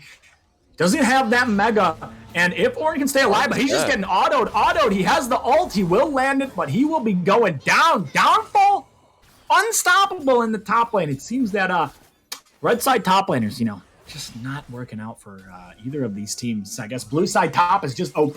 Gnar 6-1-0. Drake gonna be spawned. TP will come through. It's 5v4. I highly doubt there will be a contest. So Tyranny with the solo kill from Downfall in the top lane will now pick up the Drake and stop the Drake stacking. Yeah, that's a really good deny from there. If TDS were to get that dragon there, that's soul point. That's a massive amount of pressure on the game. Especially with one as good as Ocean Soul, you really don't want that on champs like Ornn and Amumu. It's just going to be really dangerous when you want to stall out fights with a Zillion. Then you don't want to just give him pre-sustain. Yeah. We'll have to see what is going to happen. Obviously, this Gnar is just absolutely turbo fed. Downfall is really, really strong in this game. I'm going to be looking forward to see what he can do in fights. Gold, though, it's dead even. We are 19 minutes in. Gold is dead even. I'm telling you, story of the series. Gold is even for a very, very long time. One fight happens, and the game is blown wide open. So we'll have to see what the story of this game is going to be. If it's going to continue the same path, maybe, it's something else happens, as we see the Shurelio's completed on the Rakan. First items completed all for the side of TD Syndicate. For the side of Tyranny, only one without a mythic is the Galio. Should be very close to completing his, though. Probably just needs to pack and probably honestly has it. So everyone's got 1 item. We'll see what is going to happen. Baron spawning in 40 seconds, so maybe there is a potential dance around the Baron. I don't think either of these teams will go for it, as the gold is literally even. And it could be a big throw. However, maybe they find a pick onto Bickle. Looks like the answer is no. They're going to start up the Heralds. They've got 20 seconds basically to pick this up. I don't know. Maybe they can rush it down in time. It's actually looking like they should be able to pick this up. So TD Syndicate should be able to get it now. Will they be able to fight? Rocky's going to be going in. I don't know who the Ref Herald went to, but it doesn't matter. That's a huge knockup. So much damage coming through. It's the wombo from both of these teams. Rhyme's going to be going in. He'll be able to find one. Watch Agency 6. Is he still alive? Jinx with one reset. Jinx, will she be able to find another? She gets knocked up. Need to watch Agency 6 as he's going to get flashed on. He's staying alive. He's kiting, pulls it back. Zillion ult going to be coming down. Raining Wolves, what can he do? Sparrowhawk now TPing in. Raining Wolves will fall from the ultimate. Sir Arctic will be going down from the Zillion. Langmo going to be running away. Super square. He's looking for the kill. Will he be able to find it? The answer is yes. Now Bickle has to run and hide. Can he get away? Agency 6 looking for that top lane. Be able to find it, and Bickle is going to get out. Now, Gnar did not have TP. Gnar was not able to get there, and TD Syndicate, they find themselves the Herald. They also find themselves kills and gold to get back into this game, Zurzel. Yeah, it's going to be just a really good fight on the Rift Herald. I actually didn't think they would be able to take it in time, but they were able to, and they forced them to test that. And they just have massive vision control in that area, as well as all their cooldowns up. And they did still win that 4v5. Just so much damage coming out from Xayah, and Syndra pressing the outplay button. Yeah, I mean, Syndra, hit R, and then we watched an HP bar disappear. Now, Age Tyranny, again, Gnar didn't have that TP, right? The TP was just not there, and he is all their gold. Like, he is the carry. So, him not being there is very good for the side of TD Syndicate. Now, gold is even. Again, there was a fight. Doesn't matter. Gold is even. It's just how it is in this series. But Agency 6 has been pumping out so much damage in these fights. He has looked super good in both of these games. Like, this guy has been absolutely popping off at the AD carry position. And I'm looking forward to see how much, what he's able to do for TD Syndicate in this league, because first two games he's looking really, really good. And hopefully he'll be able to keep that up. He does have the Herald. We'll see where he is going to put that one down. If he is going to put in the mid lane. A minute left on the Drake. Maybe he's just going to throw it down and then walk to the Dragon to create pressure. We'll have to see if that is what's going to happen. Raining Wolves doesn't have that second item, Rapid Fire, completed yet, and I don't think he will back in time to have it completed. So Agency 6 is going to be putting out more damage in this fight, theoretically, than Raining Wolves. But you do need to watch out, because Raining Wolves gets one reset, gets that passive, goes crazy with the rockets, with how much damage that will be coming through. As the stun will land, but great traps coming through from Raining Wolves. 30 seconds until the dragon spawns. Will we see a fight? Charge does get off, and now side of TD Syndicate is running to the dragon. Now we'll have to see what will happen. Gnar is very close to the Mega. Do need to keep an eye on that. He should. Hopefully he's going to be able to hit that backline. If he gets a huge ult onto that backline, or even onto the side of TD Syndicate, it's going to be good buys. Now, he is going Mega. He's going to take some damage. They need to do something while Gnar is Mega. Otherwise, they're just basically down someone, because Gnar without Mega, it's very hard to play. TD Syndicate is going to be walking around. And it looks like Gnar, he's not going to get anything with his Mega. So now the side of Age Tyranny, they have a melee range Gnar. Now, they still do have the Wombo combo. It is very possible that they end up possibly just winning the fight. It's now the 5v5. It's the dance at the dragon. It's going to be going down to 5k, down to 3k. Here comes the Ornhorn. Going to be coming into the dragon. Is going to be secured from the side of TD Syndicate. Now the fight's going to be going down. That's going to be so much knockouts coming through. Amumu will find one. Curse of the Sand Mummy's going to be coming out. Zillion will take down one. Now watch Agency 6 on the backline doing a ton of damage. Raining Wolves is also doing a lot of damage now. Downfall about to go Mega again. That's a huge stun onto the Zillion, but they're not able to find one. Agency 6 going forward. He has the ultimate. He will be able to pull it back. It doesn't matter as Downfall gets a triple kill on the Gnar. 9, 1, and 2. Goes Mega at the right time. They lose the dragon, but they ace the side of TD Syndicate. Yeah, gold lead's still going to be the same, but now there is soul point for the side of TDS. Gnar was able to lose his Mega Gnar bar, become untired at the start of the fight, build it all the way back up just to finish it off right at the end, which is just really good. Considering that their backline was still alive at the end of that fight. They had all their damage up, but Gnar just pressed his R, and that's no longer a thing. Yeah, I mean, a Downfall in this game has, after that, a bit of a lackluster game from the Fiora, I'd say. He had his shining moments. I think there was definitely plays that he made that, were good plays. But, obviously not what he wanted. Now on the Gnar, though, absolutely popping off. he is showing that, hey, last game was a fluke. It's game one of EDL. You know, I was, possibly nervous or something. This game, though, it's a complete turnaround. He is absolutely carrying his team. He is popping off on this Gnar. And AH Tyranny now have that gold lead. However, TD Syndicate, 3 minutes. This soul, if they're able to pick it up, is going to be absolutely massive for them. That Ocean Soul will be so nice for team fight, being able to heal during those fights through the poke. So definitely need to keep that in mind. Also, Ornn upgrades are starting to come through now. You see the Gale Force now upgraded on the Xayah for Agent C6. And Agent C6 has been doing a lot of damage in this fight. Maybe we're just going to see another one. Rocky going to be getting into the backline. That's going to be the fleet come through. Rocky going to be taking a lot of damage. Now, watch that Curse of the Sad Mummies. Rhymes is going to be going in. He's going to land the knockup. You need to keep the side. You need to keep him alive as the Gnar gets a huge stun onto the backline. Will it be enough, though? It's Agent C6. He's kiting back. He's staying alive. Gale Force forward. Sparrowhawk slashing over the wall. He's trying to find downfalls. That's going to be the shutdown going over to Rakan. Low HP bars, Raining Wolves. All he needs is one reset. He can go crazy. He finds one. He's walking forward. He's looking for two. The Rockets are doing so much damage. All he needs is another. He flashes forward, though, and a double lift. Flashes straight into the mage and gets deleted. Raining Wolves getting a little too excited with that passive. Falls down, and it's a 3-for-2 for TD Syndicate. I believe you said it's double lift, but I remember him saving Flash for next Worlds, and that was not saving Flash. But that fight is gonna be. It was a big Gnar ulti, but it didn't really end up mattering. They weren't able to finish it off, and the Xayah was kind of just able to kite them out, just deal so much damage. But after that, there's not really an objective for them to take. They can't take Baron without their jungler.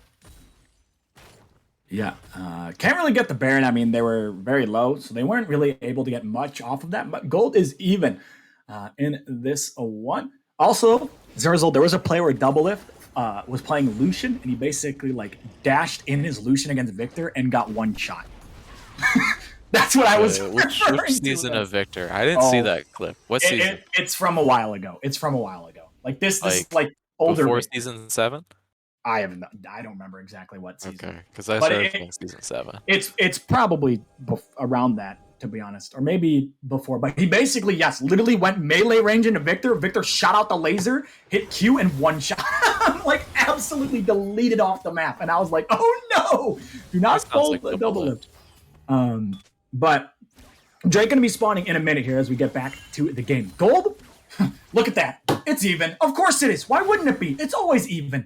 Now for the side of TD Syndicate, they're looking on Downfall. He does have that jump. He doesn't have the flash though. If they're able to pick this guy, this is gonna be absolutely massive. Ornhorn gonna be used. Airborne gets knocked up. The charm comes through. It is a lot committed for this Gnar. That's the Ornn, that's the Rakan. However, they've just taken out the Gnar from this fight. Now Abyssal have to find a way. Are they going to contest this? It is the Soul going over to the side of TD Syndicate. If they let them have it, and the Soul for TD Syndicate is absolutely massive. Now, they maybe are just going to walk to the Baron and end up trading the Baron for the Soul. I mean, I don't think it's actually a terrible idea, because if they do 4v5 and if they just die, then they're going to lose the Soul and the Baron, and the game is basically over.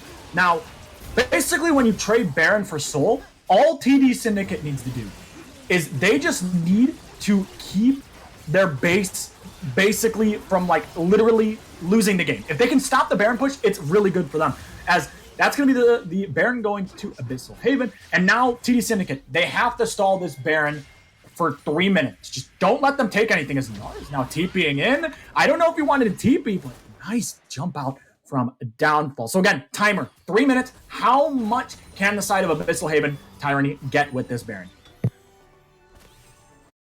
Yeah, Baron is temporary, but Soul is forever is really the trade-off. If they're able to get pressure off of it, like you said, just take stuff from them with this Baron, then it's good. Otherwise, giving up Soul for that it's just not going to be worth it. We'll see if they're able to force anything with this Baron. They should be able to push out waves, look for some towers, and as long as they don't get caught and they're the ones picking people off from TDS, they might be able to claw their way back into this and extend their lead. Yeah, we'll have to see. Ideally, get Elder.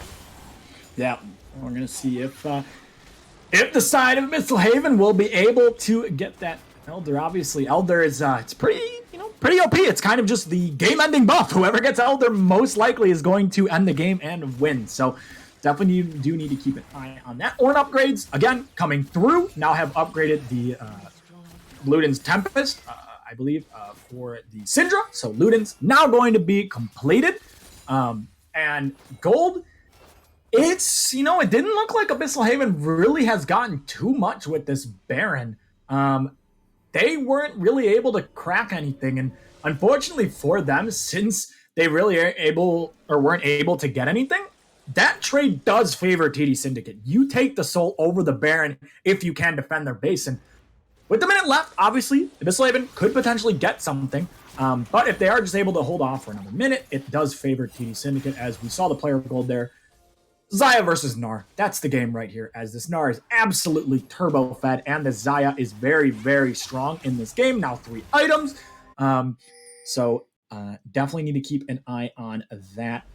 In team fights, need to keep an eye on the Xayah ultimate, and if she'll be able to stay alive. Jinx, also 3 items though, has the Gale Force, LDR, and the Rapid Fire. So 30 seconds left on this Baron buff.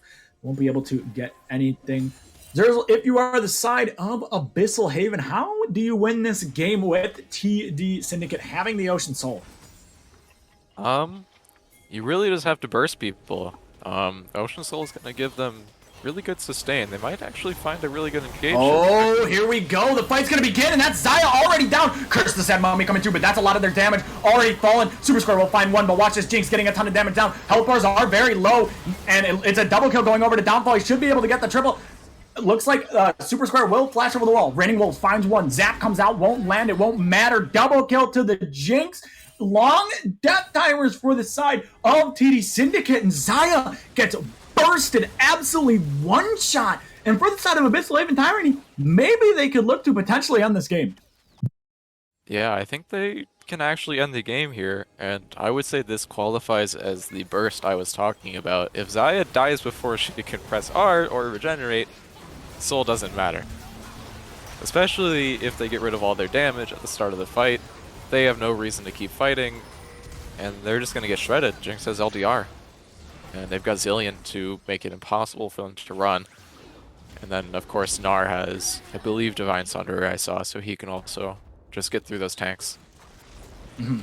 And, well, looks like they were not able to end the game. Did get that mid inhibitor, but, TD Syndicate now down 3k. I mean, they do have the soul, so I'm pretty sure they should be able to team fight. They should still be fine, but this Xayah definitely can't get bursted. I mean, Xayah stepping a little too far forward is the death of TDS. Like, if the Xayah mispositions, the game's over. That is all your damage right there. Obviously, we have the Syndra, but Syndra can really only target one person and burst them down. This isn't a champion that basically can just absolutely destroy everybody's health bars. You can get a huge, stun. You can do some damage, but that's not really what the champion is meant to do. It is a burst mage. And for the side of Abyssal Haven, again, target that Xayah. Xayah dies. Fight's looking good for you, especially the Jinx getting the resets. It is going to look very, very good if you could get Jinx going with the passive. A minute left until this one. Maybe a pick is going to happen. Bickle maybe stepping in the wrong spot. Going to get stunned, but he is very, very tanky. Is walking forward. Actually, they might have caught him out. That's going to be the charm coming through. Flash is used. Oh, but he can't get over the wall. Will he fall is the question. Bickle with the taunt. Stays alive. Doesn't go down. And now Rakan ultimate was used as Sparrowhawk in the mid lane. He just goes down on the other side. Looks like the Jinx and the Zilean were able to kill him. And now for the side of TD Syndicate, they don't have their mid laner for this Elder Zerzer. It looks like it doesn't matter because there's going to be a team fight. Xayah does use the ultimate. Need to keep your eyes on Xayah. What can Xayah do in this fight? Super Square taking a lot of damage. That's going to be the Zilean ult keeping the Hecarim alive. It's now a 5v3. Agent C6, what can you do? This is your hero moment. Are you going to be able to 1v9? He pulls back the feathers, but it looks like he's just not doing enough. Rakan, need to keep eyes on those two. Rakan going to be going in. Raining Wolves going to be running him down. It's now a 1v1 between the ADCs, but it looks like Agent C6 isn't going to win this one. The flash for the rocket comes through. Agent C6 taken down in Abyssal Haven Tyranny. are going to take this game and are going to force a game number 3 off the pick of the Xayah at the red buff. They were able to turn it around, get that tempo advantage, and who needs an Ocean Soul when you can just end up killing the Nexus? Abyssal Force, game number 3. Alright, do we get to see damage charts? Or is it going to be blue square versus red square?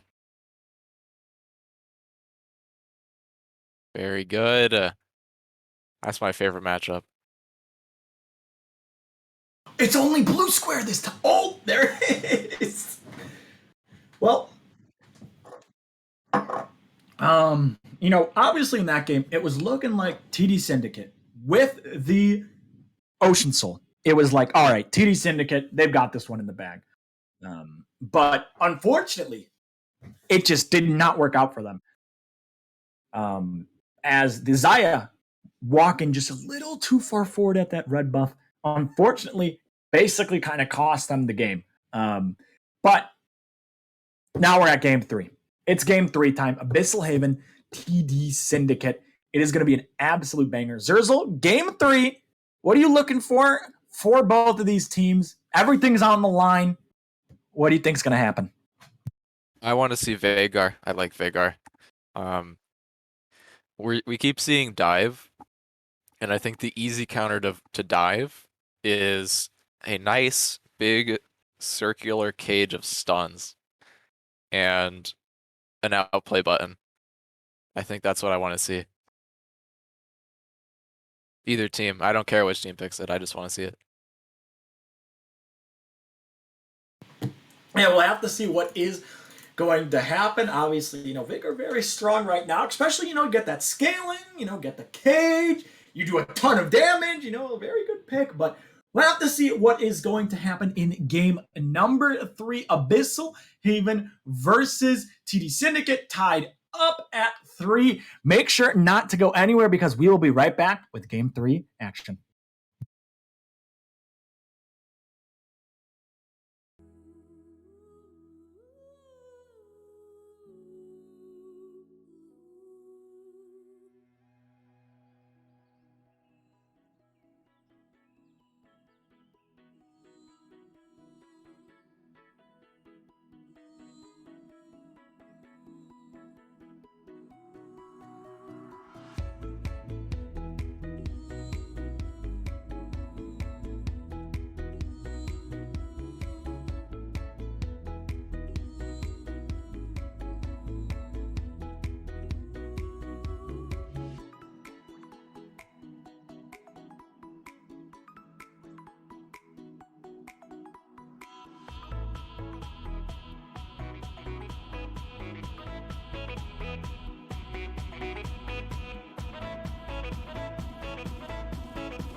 gon' burn it down. Burn it down. We gon' burn it down. Burn it down. I killed it, it's murder. I killed it, it's murder. Suck me in the smoke, breathe me in and let me go. Filling the lungs inside you. And the blackened eyes make my way into your mind. Just to know what you knew. Restless every time we start locking eyes. Lost control. Oh, it's paradise with honesty, but I'm in the dead of the night.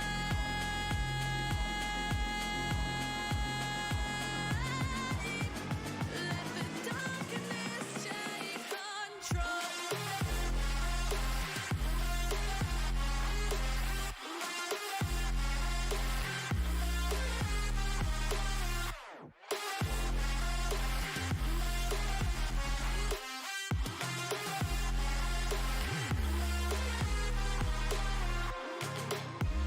Let the darkness take control. Darkness take control. May the darkness take control.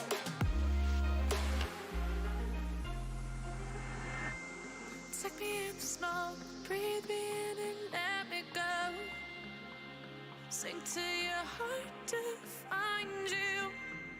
Open up your eyes till you're blinded by the lies, so you can see what you do. Restless every time we start locking eyes. Lost control. Oh, it's paradise with honesty, but I'm in the dead of the night. Teardrops on the floor. The pain is over. Feel the darkness take control.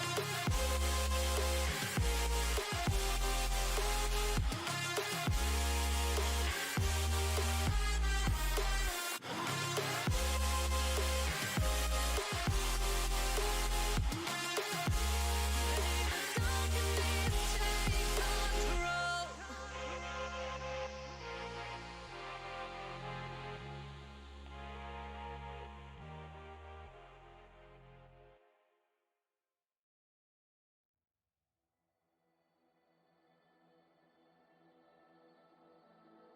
What if I go stronger? What if I get higher? What if I start doing things I know I will regret?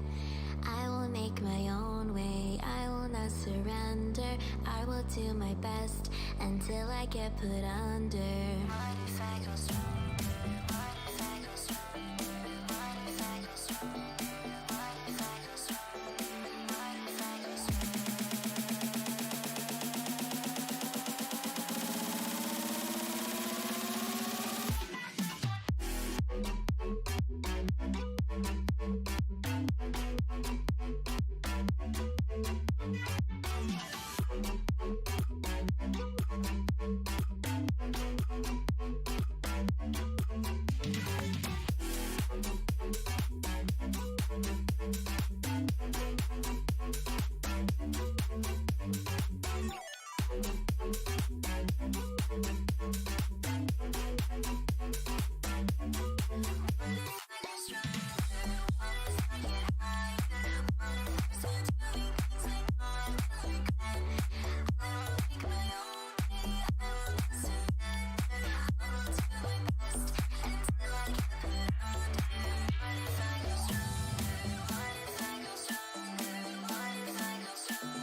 Alrighty, hello everyone, and welcome back to game number 3.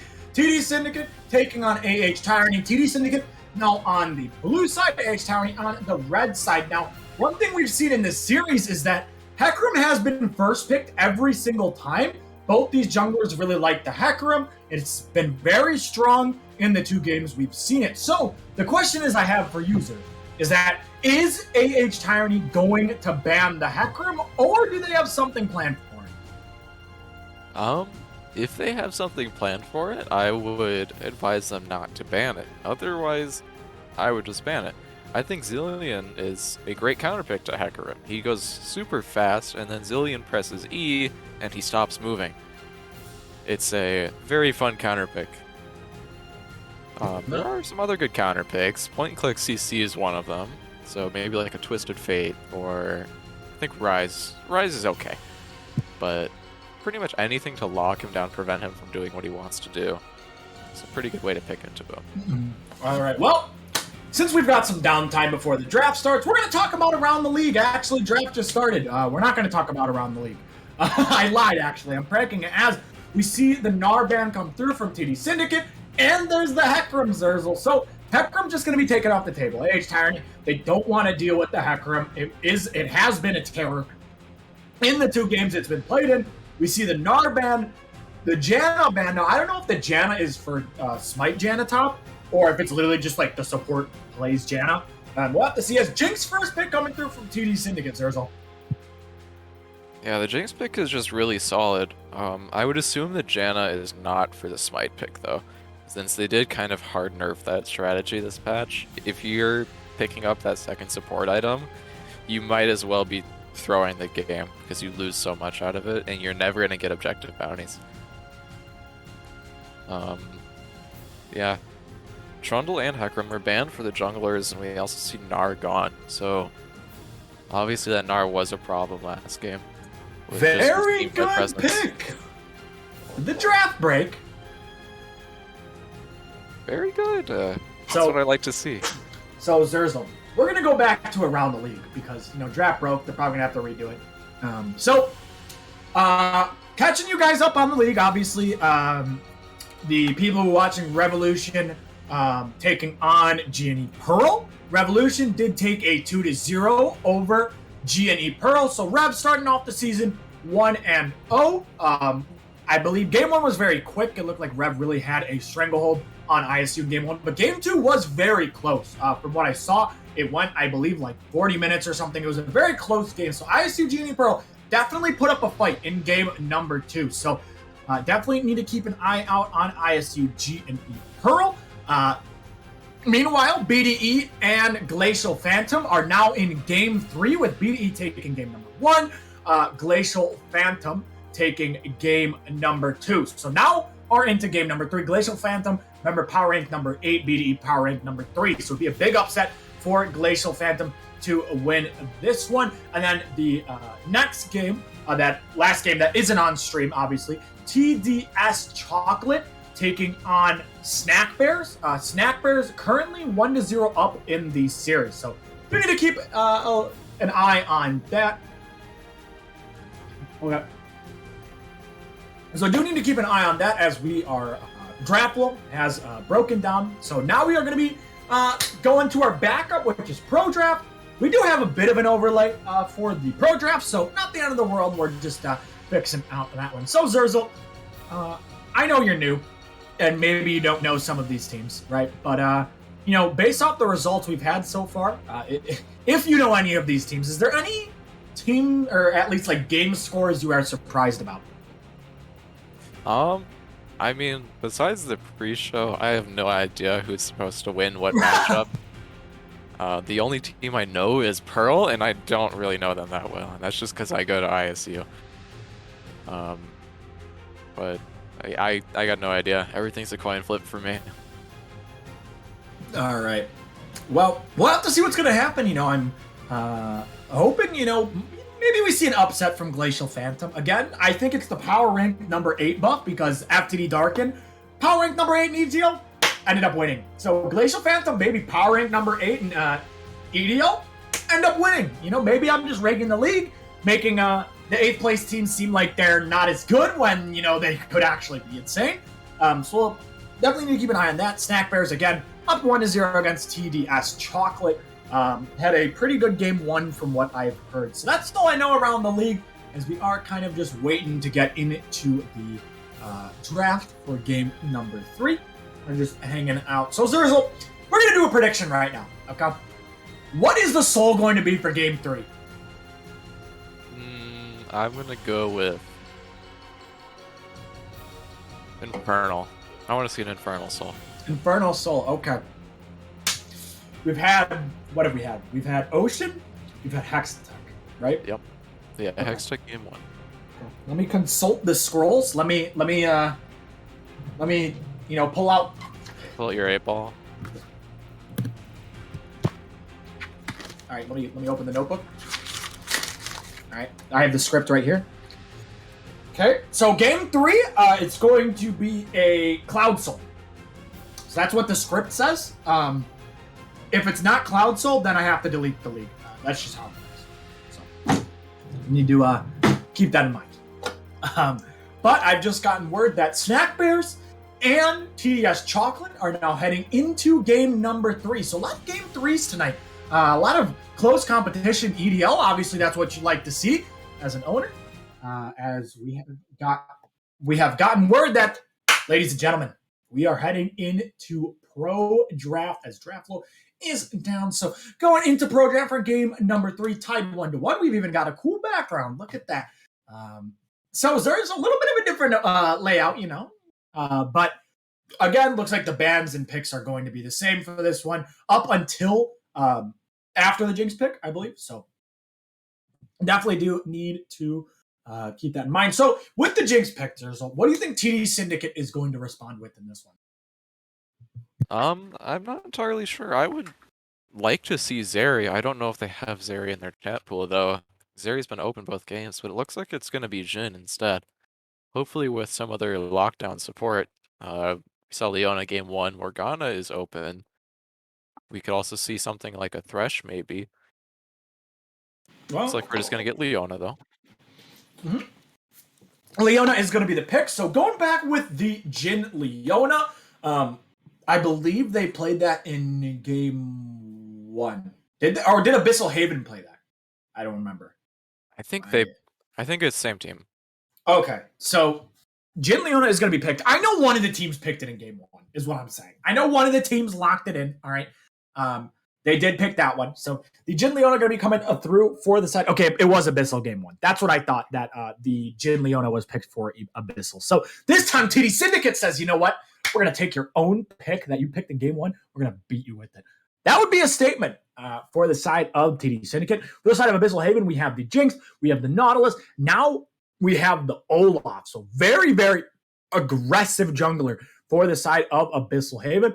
We'll see what TD Syndicate elects to pick in response. Now going to be picking the Poppy in the jungles, Zurzel. Yeah, I think Poppy is a decent pick here. It's pretty good into the Nautilus, and it has great lockdown for this Jinx. I do think she might struggle a little bit with fighting Olaf early on, because Olaf has such good 1v1. But Poppy is just a really good peel tool for this Jhin to get that Olaf and this Nautilus off of him. We are going to see Zillion get banned here, as well as Talon, Mundo, and Victor. And we're going to see the Veigar I wanted to see. My wish has been granted. You got the Veigar. There it is, Zurzel. It's going to put him in the cage. Yeah, That's what I'd like to see. I think, Veigar, especially in silver and in gold, in these lower elos, I think Veigar is an absolute turbo OP pick, man. It stops disengage. It literally infinitely scales. So you can literally be like, hey guys, we scale, because he literally infinitely scales. And if you get the late game, you get a couple items on Veigar, he does so much damage. And especially since games tend to go a little bit longer, Veigar is just a disgusting pick. And he's really strong right now. Like, he actually is a good pick. He's even being picked in pro games sometimes. So definitely do need to keep that in mind. It's for the side of Abyssal Haven. They have the Syndra and the Malphite locked in. So lots of engage options for the side of Abyssal Haven. They have the go button with that Malphite, the Rock. He's going to be dashing in. Jhin, obviously, not as much mobility. So maybe going to be looking to target the Jhin. He probably will have the Gale Force and potentially Candace Flash away as we see Gwendolyn going to be locked in.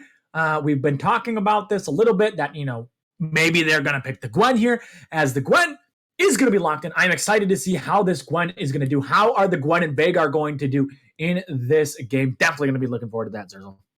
Yeah, Gwen is a really good pick here. She is going to be immune, and she's going to tear through their tanks while being immune to the Syndra and the Jinx. She is great into Malphite because she does magic damage, and Malphite is a armor tank. Are you telling me that Very good! The draft is backwards! Yes! Okay, so when we did say Abyssal Haven were playing the Jhin Leona, it was technically right that they are going to be playing it yet again. So, Abyssal Haven, they've got the Jhin, they've got Leona, they have the Veigar, they have the Gwen coming through. It's going to be pretty spicy for them for the side of TD Syndicate. It is we're just going to go in. That's the comp they're looking for. Has this guy played Syndra all 3 games, by the way? I think he has. Yep. So, yeah. Hey, on the Syndra yet again, seems to be a comfort pick for him. He's actually been doing fine in the mid lane. I think it's not the end of the world. He really hasn't been falling too far behind. It's mainly when it gets to these fights that the Syndra has really struggled, but I don't think the laning really is a problem for the Syndra. Zerzel, it's game number 3. What is your prediction? Who is going to win this one? Gotta tell everyone. I think you know what my pick is already. I gotta go with the Veigar. I gotta go with AH here. I think they have really good team fight. I think the Gwen, the Veigar, the Poppy, all really good picks. It is going to be a little tricky for the Poppy to do that much here, just because she can't stop Malphite with her W. She can really only stop the Nautilus Q, and that's so situational.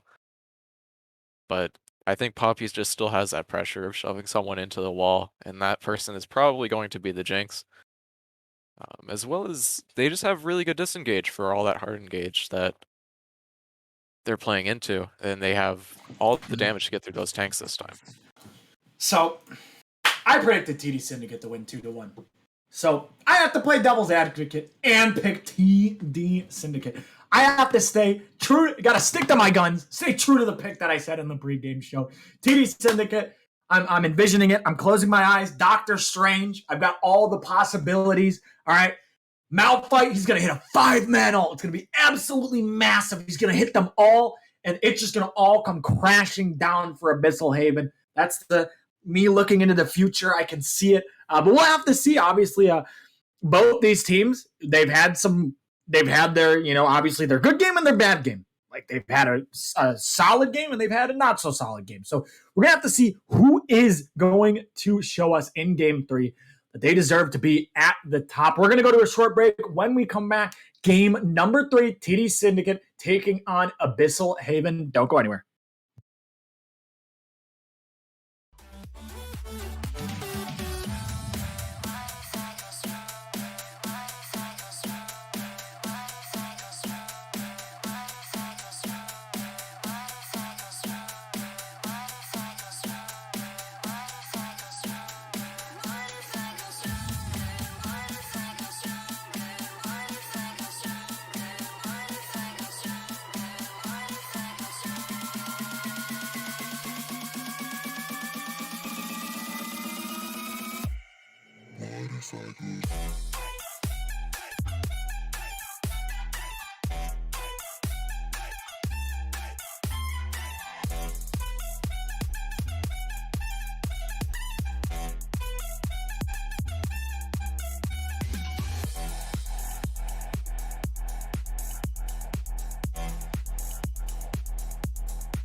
Day has passed like a hurricane.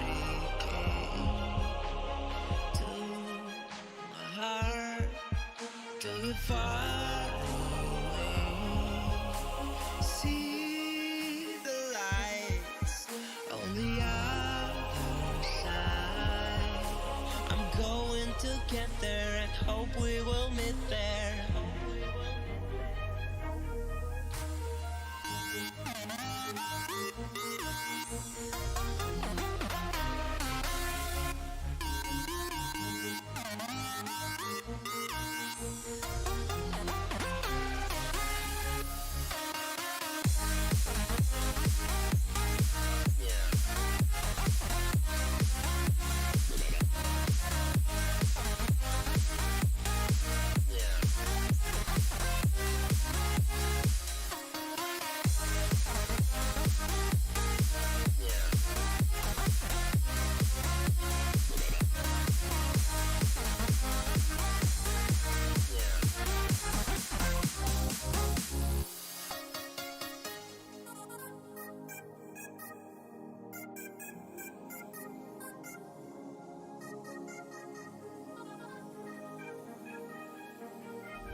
Day has passed like a hurricane to my heart, took it far away.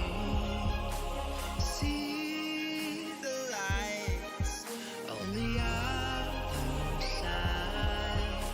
I'm going to get there and hope we will meet there.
Alrighty, hello everyone, and welcome back to game number 3, TD Syndicate versus AH Tyranny. Absolute banger series so far, as we're going to potentially see an invade on the top side of the map. Zurzel, break it down for me.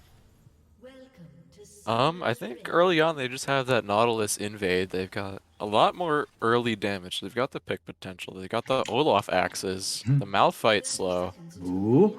They've got the Jinx reset. If they do find the Gwen here, she's dead. There's no All right, Flash. She here has we no go. flash. There is no flash. Downfall. He is going to fall. Who is the kill going to go to? It goes to Olaf. First blood going over to TD Syndicate. Now that we have some time to talk, Zurzel, take me through some of the runes in this game.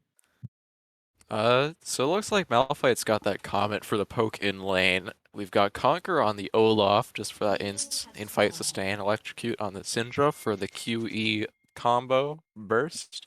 Lethal Tempo on Jinx for attack speed. Aftershock on Nautilus. Pretty standard. He gets to go in and not die. Conquer on the Gwen for some in-fight sustain. Dark Harvest on Poppy and Veigar, just for that little bit of extra burst and scaling. We've got Fleet Footwork on Jhin for that movement speed and sustain in lane, and then Aftershock on Leona so she can go in and not die. Alrighty, thank you, Zurzel, for the insight into the rune. So Olaf now, obviously, starting up that kill, gets the first blood. He's got himself a long sword. I'm definitely going to be looking forward to what Super Square can do in this game. The second game, he was on more of utility. And him being on more of utility, again, keys to the game that I didn't really talk about the keys to the game, but I talked about how TD Syndicate, they play around their jungler. Their jungler is one of their best players. Now he is on this Olaf. This is something that can steamroll a game. Now put ahead with the first blood, I really want to see what he's going to do in this game, Zurzel. Yeah, this Olaf should be able to pretty much free invade topside. I would imagine this Syndra should have prio into the Veigar early. She's got much better trading in terms of kit early on. And the Olaf can probably 1v1, 1v2 the enemy team by himself with that. Especially with double buffs. He's going to be able to walk over them early on. Yeah, and especially with the Ghost, can just basically run down anyone if he just lands that the first axe. Once he lands that axe and he pops that Ghost, you are basically going to die. He will run you down. He's now on the bot side, a little bit of trading, but nothing too much more. Rhymes does take some damage. So definitely need to keep an eye on Super Square, what he does on this Olaf with the early lead. Definitely going to be looking forward for that one. Now, in this game, obviously the side of AH Tyranny, you have the Veigar that inevitably, as the game goes on longer and longer, he's going to become an absolute menace as Super Square may be getting invaded here on the Gromp. Doesn't have the smite, going to get CC'd against the wall, stunned up, no flash, he will go down. Rocky taking it to Super Square. Nicely played from Downfall, though, to help invade his jungler and take down that Olaf. Yeah, the Olaf actually popped his Ghost there. Ended up being kind of wasted, and they didn't have to use any sums for that kill there. It was a really good invade with that Gwen prio. And just knowing he was on his blue side, because they saw the leash bot. Otherwise, everywhere else, it's pretty normal. Nothing really happening. We're going to see Olaf on the bot side on Scuttle, but the way bot lane's in a state where he can't really gank them. Mid lane, it's very hard to gank a Veigar. He puts his cage down. You can't do anything. So really the only thing to look for right now is maybe we'll see something mid, but he puts the cage down. It's the counterplay. Dragon is coming up soon. Both Scuttles are down. There's not much to do right now. Poppy hasn't taken a recall yet, so this Olaf is actually much stronger than him. Yeah, Olaf now going to be looking onto that top side. Now remember, Gwen doesn't have flash, right? Gwen, no flash, as Super Square maybe looking to wrap around. Now, Poppy is here, and I'm pretty sure they should win 2v2 if Malphite, obviously hovers, or at least just shows up to the fight, because Olaf does have the Warhammer, and Poppy has yet to spend that gold in the jungle. Now going to be being able to spend that gold. We'll see if she stops her back when they see the Olaf. Okay, so he does, and now we might see a 2v2 as Super Square now going to get engaged on Malphite's too far away, and Super Square goes down yet again. Sir Arctic just not able to rotate. He's really trying to force on this Gwen, but Downfall really tethering to his jungle, using that prio exceptionally well, and he's got his jungle 2 free kills for that.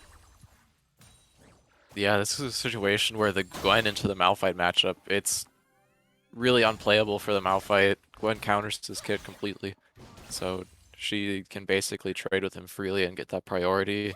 Especially when the Malphite's low on mana like this, he is going to struggle to shove the wave, which is what ended up netting them those 2 free kills. So now that first blood is pretty much negated as AH has a 600 gold lead. We are going to see Veigar just hit 6, so he's going to have that extra burst potential in the mid lane. He might get to use it here as Syndra's out of mana. It looks like she's going to back away, not get stunned. We are also going to see TDS kind of positioning around Ocean Drag here, but they could also look for a play on Veigar. His cage is going to be up soon if it's not up already, though. Yeah, and the cage kind of just comes out, and Rhymes just gets blocked from doing anything, really. As in the mid lane, I was going to point out that Syndra didn't really have any mana, so it's very hard to set up the play when Syndra has no mana. Hasn't used TP yet, so gonna use the TP, but it's very hard for her to shove the wave now. Like, she's basically just gonna have to auto it down, and eventually she has to back it. Sir Arctic has to use the ultimate to get out of that one, and Downfall is starting to take over this game in the top side. Doesn't even need any kills to do so, just the nature of the matchup. And we talked about the Gwen. Downfall on this Gwen, very, very strong, very good on Gwen, and he ended up getting his pick in this one. So Age Tyranny out to an early lead in this game, looking pretty good for themselves as the first streak still up. And yeah, I mean, pretty much overall Age Tyranny playing very well besides that first blood going over. Yeah, we are still... I'm very surprised Dragon's still up. I feel like there's been some opportunities to take it, but it's pretty open right now. Both mid laners don't really have kill pressure on each other unless someone comes and helps, and bot lane has been pretty even, but we are going to see an engage. Okay, we're going to see an engage onto the Poppy. Rooted, stunned, can't move, or Nautilus can't move. He will get out, though. Now, they're looking back. Here's the Olaf running in, but he's running in alone. Can't get anything done. The Jinx won't be able to find anything. Flash forward, the knock up into the wall. Now, here comes the Syndra. Will they continue this? One reset for Agency 6 is huge. Sparrowhawk finds one. That's a reset coming through. They're going to be looking on the Rocky. Rocky, no flash hook, misses. Lots of damage coming through. No ult going to be used from Sparrowhawk. Maybe it wasn't in range. So what looked like a potential disaster for the side of TD Syndicate ends up just becoming a 1-for-1. Poppy picks up another kill in that scuffle. Yeah, it looks like they're not going to use that kill to go for Dragon. I do think that might have been an option. Could be a little risky, but Dragon's still staying up. But gold is still in AH's favor by 600, so we're still looking a little even here. The Poppy does have a large majority of that gold, though. That's typically not who you want it on. You would rather have that on pretty much any of their damage dealers. Gwen, Veigar, Jhin, or who you want to have gold. But similarly, for TDS, the gold's really spread out pretty well, actually. A bit of it's on Olaf, but we are going to see a gank right here. Yeah, here we go. Gank can be coming through. Remember, no flash, has the ult. He's going to look to turn. Downfall. We've seen Gwen clips from the pro level. Is he going to have enough in healing, though? It looks like no. He's just going to get ran down. Super Square will pick himself up the kill. Meanwhile, Tyranny going to be trading back in the mid lane. Looks like it was a solo kill. Both mids do go down. So, a little trade of a 1-for-1 in the mid lane. Tyranny end up getting the Drake. TDS end up getting 2 kills. And Zerzel, what better way to talk about this game? Talking about another even game in gold. I mean, it always happens. After every play, it's always even in gold. I don't know, Zerzel. I think it's rigged. Are you trying to dodge the fact that the Cloud Dragon is appearing and that you were wrong? No. You have to be right now or we lose. I think the league is being deleted. You were wrong. Okay, well, here we go. We see it engage. Obviously, Rhyme does not have that ultimate. Ignite did come down. Raining Wolves has to burn the flash. He does stay alive. Now, Rocky is potentially looking for a play. If they overstay, this could be a disaster. You need to peel the Jinx. You got to keep the Jinx alive. That's the slam into the wall from Rhymes. The ultimate comes through. Cleanse is used. Doesn't matter. Raining Wolves picks up 1. Now they'll be looking for Rhymes, trying to take him out. He doesn't have flash. He should just fall down. They're trying to give it to the Jhin, but Rocky will pick that one up. 4-0-1 on this Poppy. Nicely played on the bottom side of the map for AH Tyranny. Meanwhile, TDS going to be trading some plates in the mid lane, get them some gold. We'll pick that up. But AH Tyranny with the gold lead in this game. Yeah, that play in the bot lane is actually going to open up the gold lead. They got more gold on Poppy. They've got some gold on Jhin now. So they have an advantage in the bot lane. And Jhin Leona is actually pretty impressive to play against once they get ahead. We're going to see a little bit of a skirmish here. I doubt that it ends in anything ridiculous unless they keep continuing it. Yep. I do actually like that the Poppy E'd the Nautilus there instead of the Jinx, so that the Nautilus couldn't block the Jhin ulti. I do think you could really do either one, just for that, but there's no way that they're going to stun, since they're in the middle of the lane, so just getting that Nautilus out of the way so the Jhin can ulti was actually kind of smart in my opinion. Yeah, and we see the tech again. Abyssal. They say, you know what? Double pinks in the bush. All right? Double denial of vision in that bush. I'm telling you, they really like that bush with the double pinks, man. They're throwing everything at that bush. Whoever's on red side, they just like throw their wards in that bush and they're like, you're never stepping up here. Because we're denying all the vision. We'll put 5 control wards in the bush. You won't be able to see.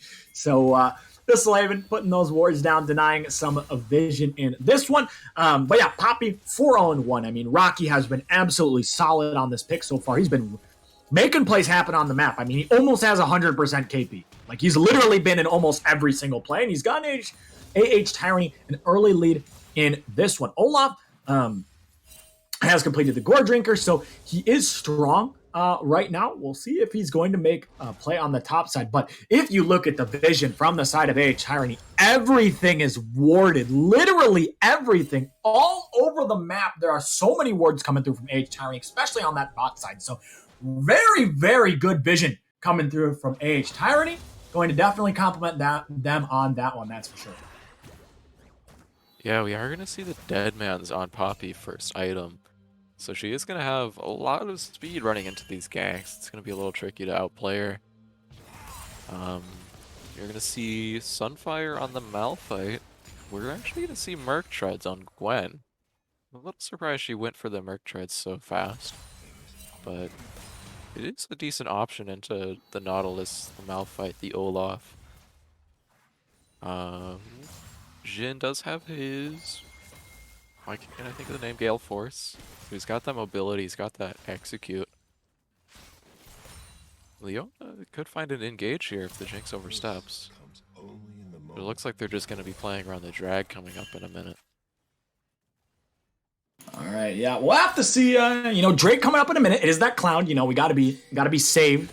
Hopefully you predicted it right, so that I can somewhat be saved. Otherwise, it would be very embarrassing. As now we see in the top side. Now this Malphite needs to be a little bit careful as we look into the bot side. Looks like it is a 3v3. Now Syndra is able to move down first. Downfall on the top side, going to be using the ult. Remember, Malphite does have his ultimate, so if he really needs to, he can just ult out. But he's just going to walk away. And he will get out of that one with the Q. Meanwhile, TD Syndicate, they have river control. They haven't cleared all divisions, so Rhymes is unfortunately on a ward. Doesn't really know that, though. So we'll see what AH Tyranny, if they are going to contest this one, it would be a 4v4. Unleashed Teleport has just came up, so both top laners can DP, as it could just end up becoming a 5v5 for the Dragon. Gwen is now walking down as it looks like this is just going to be a team fight, as that's going to be damage onto the Olaf, already rooted. He has the ultimate, he has the ghost. He's going to use it, is a little bit too late. He's very tanky, but not tanky enough. Rocky will pick up the kill. 5-0-1 for him. And the side of Abyssal Haven looks like they should pick up this dragon as, maybe Sparrowhawk potentially looking for a solo kill. The ult comes out. It's enough. Nicely played from Sparrowhawk. Solo kill in the mid lane, Zerzel. Yeah, that's gonna even out the gold lead. It's gonna be Hextech Soul though. Both of us were wrong. No, it was Hextech. No. Well, looks like the league's being deleted. GG. Yeah. That's just how it works. As okay, well, he is Sparrowhawk is dead. I don't think he lives. Unfortunately, it did go to the Leona, but like Jin was never going to get in that with that stun coming out from Sparrowhawk. So actually, he does die, but it's actually kind of like not as bad as it could have been because of the stun coming through. He literally chunked Jin, and Jin also flashed. So not that bad coming through from Sparrowhawk. Does give the bounty over to the side of the AH Tyranny, picked up by the Leona. Yeah, I do think AH does have that slight advantage. They do have that small gold lead, and they do have 2 dragons. Towers are still pretty even. The Rift Herald hasn't been picked up yet. It's a little too late for them to get a ton of gold off that. But I do think it would be nice just to open up the game with that if one of the teams wants to look for it. I do think AH has a pretty easy time getting it if they have the Gwen pressuring this Malphite out. Looks like they have their bot lane and the mid lane already set up. Ooh, all right, looks like we're going to see a gank onto Sir Arctic. He has the ultimate. He's going to get stunned into the wall, knocked airborne. He's going to use the ult. He's trying to run to his teammate, the Olaf. Now Olaf's going to be turning around. We'll see what Gwen can do. Can he shred down the Malphite? The answer is yes. 1 down, but downfall will fall to the Jin. It's a 1-for-1. Ghost is active. We'll see if Super Square keeps going, but if he runs a little bit too far, it could be very scary. He does run away. Rhymes is... He almost face checks into the entire enemy team. That was a little bit scary, but he does get out of that one. Decides, you know what, maybe I'm going a little bit too far. Walks out of that. So 1-for-1 overall. And Zurzel, this wouldn't be a TDS Abyssal game if the gold wasn't even. Yeah, I think the gold's been even for the past 3 hours. Aside from a few times, 40 minutes into the game. But the gold is even. What a surprise. Look at the graph. It's like, woo! And then it goes even? It's even. It's up. No, it's even. Yeah. It's up. It's pretty crazy. As, yeah, we're going to see a fight here as the root comes out. Now the fight's going to begin. You got to watch the Veigar. That's a ton of damage coming through. Langmo, he will not fall. Raining Wolves picks up 1. Bickle taking damage. Now Agent C6 has to kite back, but he's getting 1v1 by Rocky, and it's 3 kills over to Abyssal Haven. Malphite will go down also. Double kill to the Veigar. It is a 4-0. Sparrowhawk, we'll see if he's able to find anything. Big stun coming through. He's walking forward. He is 1v4. If that Jin is able to connect on the W, he will fall. Cage comes down. Sparrowhawk not able to find the kill. And it is a full ace for the side of Abyssal Haven. Tyranny able to pick up that one. Nicely played by them. The gold is not even anymore. 5 kills and Rift Herald now. They hit a massive Veigar cage, which it's a double stun. That gets rid of their frontline engage. The only ulti. Yeah, Poppy just 1v1s the ADC. That's pretty normal. Yeah, tanks counter ADCs, by the way, if you didn't know. I see it all the time. Yeah, Dead Man's Force of Nature Poppy. She doesn't have a mythic, by the way. Doesn't need one. She's 1v1 in AD. Yeah, mythics are for noobs, in my opinion. Yeah, that's what I'm saying. 2k gold lead. Drag up in a minute. Most gold on Jin. That's fair. Yeah, Poppy only has 94, yes. We're gonna see setup for Dragon here. I would like to see AH take it. They have a big lead. It should be pretty easy for them if they don't get picked here. Alright. Watch. I'm jinxing it right now, by the way. Yeah. No, don't worry. What's gonna end up happening is TD Syndicate, they're gonna even up the gold again. It's gonna happen. It's happened every single time. I don't know how, but the gold will get even. The kills are 14-6, and Abyssal Haven's up 1k. Just 1k. Like, there's got to be some sort of curse. Someone's like in the Riot Games, like coding and making sure the gold is like even. Like, it is absolutely insane. As now they're gonna be looking onto the Nautilus, who is cut out. Cage is gonna come down, but they will get out of that one. Choppers do come down. Gwen now pushing in the top side has the TP. Drake gonna be spawning in 13 seconds. There's a... Yeah, I think the Gwen could probably start her TP around now. She's got the wave shoved in. But it looks like they're actually going to opt to not fight this as the Poppy comes up top with the Rift Herald. They will probably get 2 towers out of this at least. If if they don't respond fast enough, they could get a third, but I think they kind of see what's going on here. It is going to be Dragon for TDS, though. Yeah, TDS does stop the stacking, but they are going to be losing out on some gold on the top side. So AH Tyranny were able to pick up some more gold into their pockets. They now have themselves a 1.5k lead, but we know how much leads can disappear with how much they have been in this series because it always goes even. Meanwhile, on the bot side, that's a flash ult from Langmo. That's a flash out from Syndra. Here comes Leona looking to 1v1 the mid laner. As Sparrow Hockey says, I'm going to run away, but I don't know if you can run out this one. Zenith Blade connects. Bickle going to give over the kill to Rocky. Rocky is godlike 7-0-3 on the Poppy. And I think if Syndra maybe would have been able to kill Veigar, but, you know, flashes out of that one and then unfortunately kind of just gets ran down by the Leona, by the Poppy. There's not really much you can do as Gwen going to use the ult. Now they're engaging, but I don't think this is a fight you want to take. Sir Arctic has to flash out of there. That's the ult coming through from the Leona. Jhin using the curtain call. 1, 2, 3. And I believe the first shot he ended up shooting did not land. So he hit 3, but he hit the 4th shot. That's all that matters. And one person going down, it is the Syndra, who does fall. Meanwhile, AH Tyranny taking some jungle. They have themselves a 2k lead now. So maybe, you know, maybe this is finally it. This is when a team has the lead and they keep the lead, but I probably just cursed it and they're going to lose the lead. Yeah, I would love to see the Dark Harvest scaling on this Poppy. She should have, actually, quite a lot of stacks off of 10 KP. 9 stacks, okay. So, it actually is going to do a decent amount of damage. The Gwen does have Rift Maker, so she's halfway to her power spike. The Veigar opted for a crown just to get rid of that Syndra burst. The Jhin actually just got his LDR, so he's going to be able to shred through this Malphite, Olaf, and Nautilus. We're going to see Ludens and Shadow Flame on the Syndra. She's got her 2-item burst, which is what we've been seeing. She's going to one-shot people. Evan Shroud on the Nautilus, so he's people he hooks die, essentially. Yeah, they get CC'd. They go bye-bye. Yeah, but 2 minutes and 30 seconds until the dragon spawns. I'm assuming that's our next fight. Now, AH Tyranny definitely have to be favored. But one fight for the side of TDS is going to break this game open. You see the bounties on the side of AH Tyranny. That Poppy is a 700 gold bounty. That would be 1k picked up.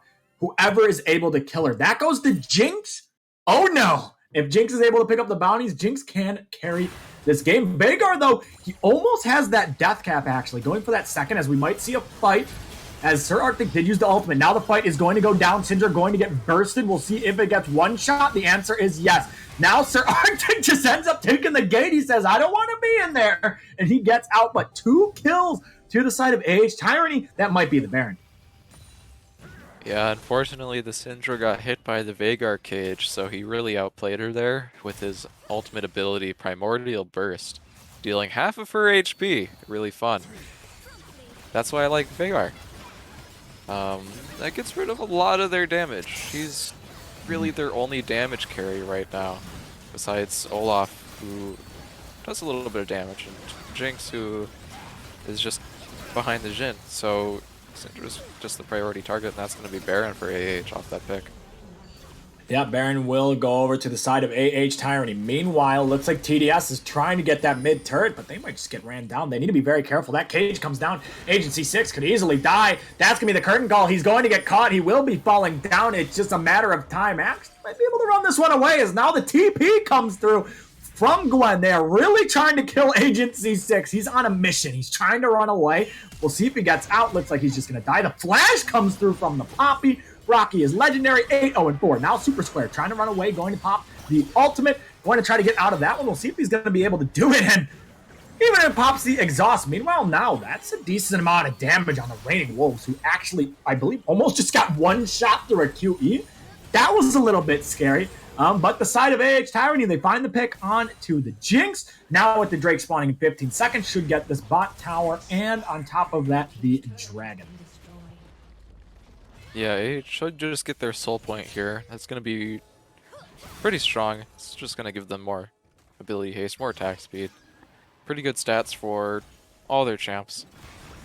Gwen benefits a lot from that. Her E cooldown's reduced, so she gets to attack more. She actually did hit her 2-item power spike. That was the second time they tried to steal Jinx ulti. Both times failed. We're gonna see... I still think Poppy is not building a mythic. I don't think Warhammer goes into any mythics. Unless she's going Divine Sunder. I think they Divine. changed that. Is it? I mean, I think that's the thing. You go on Poppy now. Into jungle, you go Divine Sunderer. Yeah. I would assume they changed the item build path, and I don't remember if Divine takes a call fields. you're inting me. I'm not a top laner. Veigar just has his death cap. He's very strong. Probably has around 700 AP. We could get a Yes, quick check. it's- I'd appreciate it. Warhammer, Sheen, almost- Kindle Gem. By the way, Okay, then yeah, it is Divine. Small amount of ability power. We'll see what he builds next. I am personally an Anathema's advocate here. Just chuck it on the Jinx, and she stops dealing damage. ooh, sir. Syndra's opting for Void Staff, by the way, which is pretty Yeah. important. Yeah, going for more of that burst. Obviously, going for the one shot. Just looking to do true damage at this point and try to just absolutely delete a health bar. I mean, if you catch that Veigar, you catch that Jhin. That is a huge pick for the side of TD Syndicate. They're now down 5k though, so this is a tough hill to climb. They really need to find a pick to come back into this game. They need to get some of those bounties because Drake is going to be spawning in 3 minutes and 30 seconds, and if you fight them with this gold deficit, you're most likely going to lose. So TDS, they've got 3 minutes. They got to get something done. Zerzel, how do you think they at least try to get this gold gap close? What's the play here? They really just need to play around the Syndra burst. They have great pick potential. They have Malphite ulti. They have Nautilus ulti. They've got Syndra ulti. Syndra can one-shot any of their squishies. But if they want to do that, they really need this vision control and look for picks. Preferably, they'll get one maybe like a minute before Baron or even sooner. And just claim those bounties on people like the Poppy or the Jhin or the Veigar. It is, you can't really just Malphite ulti onto the Veigar in a 5v5. He has Crown, you're not going to be able to do anything to him, and then Malphite dies. So it's really just, it's so hard for the Malphite to ult in here, in my opinion, because they get counter-engaged and they lose. So they can't win 5v5s. It's too difficult with this massive gold deficit. They need to look for picks, they need vision. All right, well, that's going to be the flash ult coming through. Cleanse will be used. Now Leona does not have that. TP will come out. 2 minutes and 15 seconds until the dragon spawning. So for the side of Age Tyranny, they try to pick out Agent C6. However, they do use the Leona flash. So now Leona does not have that flash engage for the fight. Definitely do need to keep that in mind. Jinx doesn't have that. Is now Nautilus' turn to try to flash engage. Can't find anything. We'll back off of that one. Maybe though Leona might be caught out as two people are in the top lane. This could be huge for the side of Agent C6 as he gets the 1k bounty to the Jinx. AH Tyranny step too far. Jinx finds 1k, and maybe this is their way back into the game, Zerzel. Can we see a replay on that Veigar TP? We're able to do that. I think this is a little bit of a misplay. I'm not sure if I saw that correctly, but I think he TP'd to a minion right next to him, unfortunately. Well, looks like there's a fight going on the other screen as that's a bunch of damage coming through. Nobody ends up falling, though. A lot of gold to the side of TDS. And unfortunately, the replay was cut short. Drake going to be spawning in a minute, though. So, Age Tyranny, they should have at least some time to get onto this Drake as Bickle's going to be going in. He's looking for the Olaf. He has the Gourd Drinker, though. As he, the Super Square will just walk away. So I don't know if Veigar did TP to the minion. I don't know if we can replay again. I don't know if that's possible. Oh, we can. Okay. So did he TP to a minion? Let's see. I'm pretty sure he did. I think he walked in the bush to recall or like TP to the fight, and I think he clicked his mini map or something. We're watching. Because his TP is up here. Yeah. Yeah, he Yeah. TP'd to a minion. No! Oh, that's so Pepe! sad. That He could have turned the fight. That Okay. really sucks. Well, Age Tyranny, though, they still have a 3K lead, a little bit more than 3K. So they are definitely still favored. Now the side of TDS, what can they do? Jinx, 3 items, super strong in this game, has the IE. That's the power spike. This Jinx can 1v9 the fight, but there is so much CC, so much damage on the side of AH Tyranny. This Jinx has to almost play this perfect. Ults are now up. Langmo has the crown. He can't really get one shot. Need to watch Rocky as he'll be looking to gun down that Jinx, not let Jinx play the game.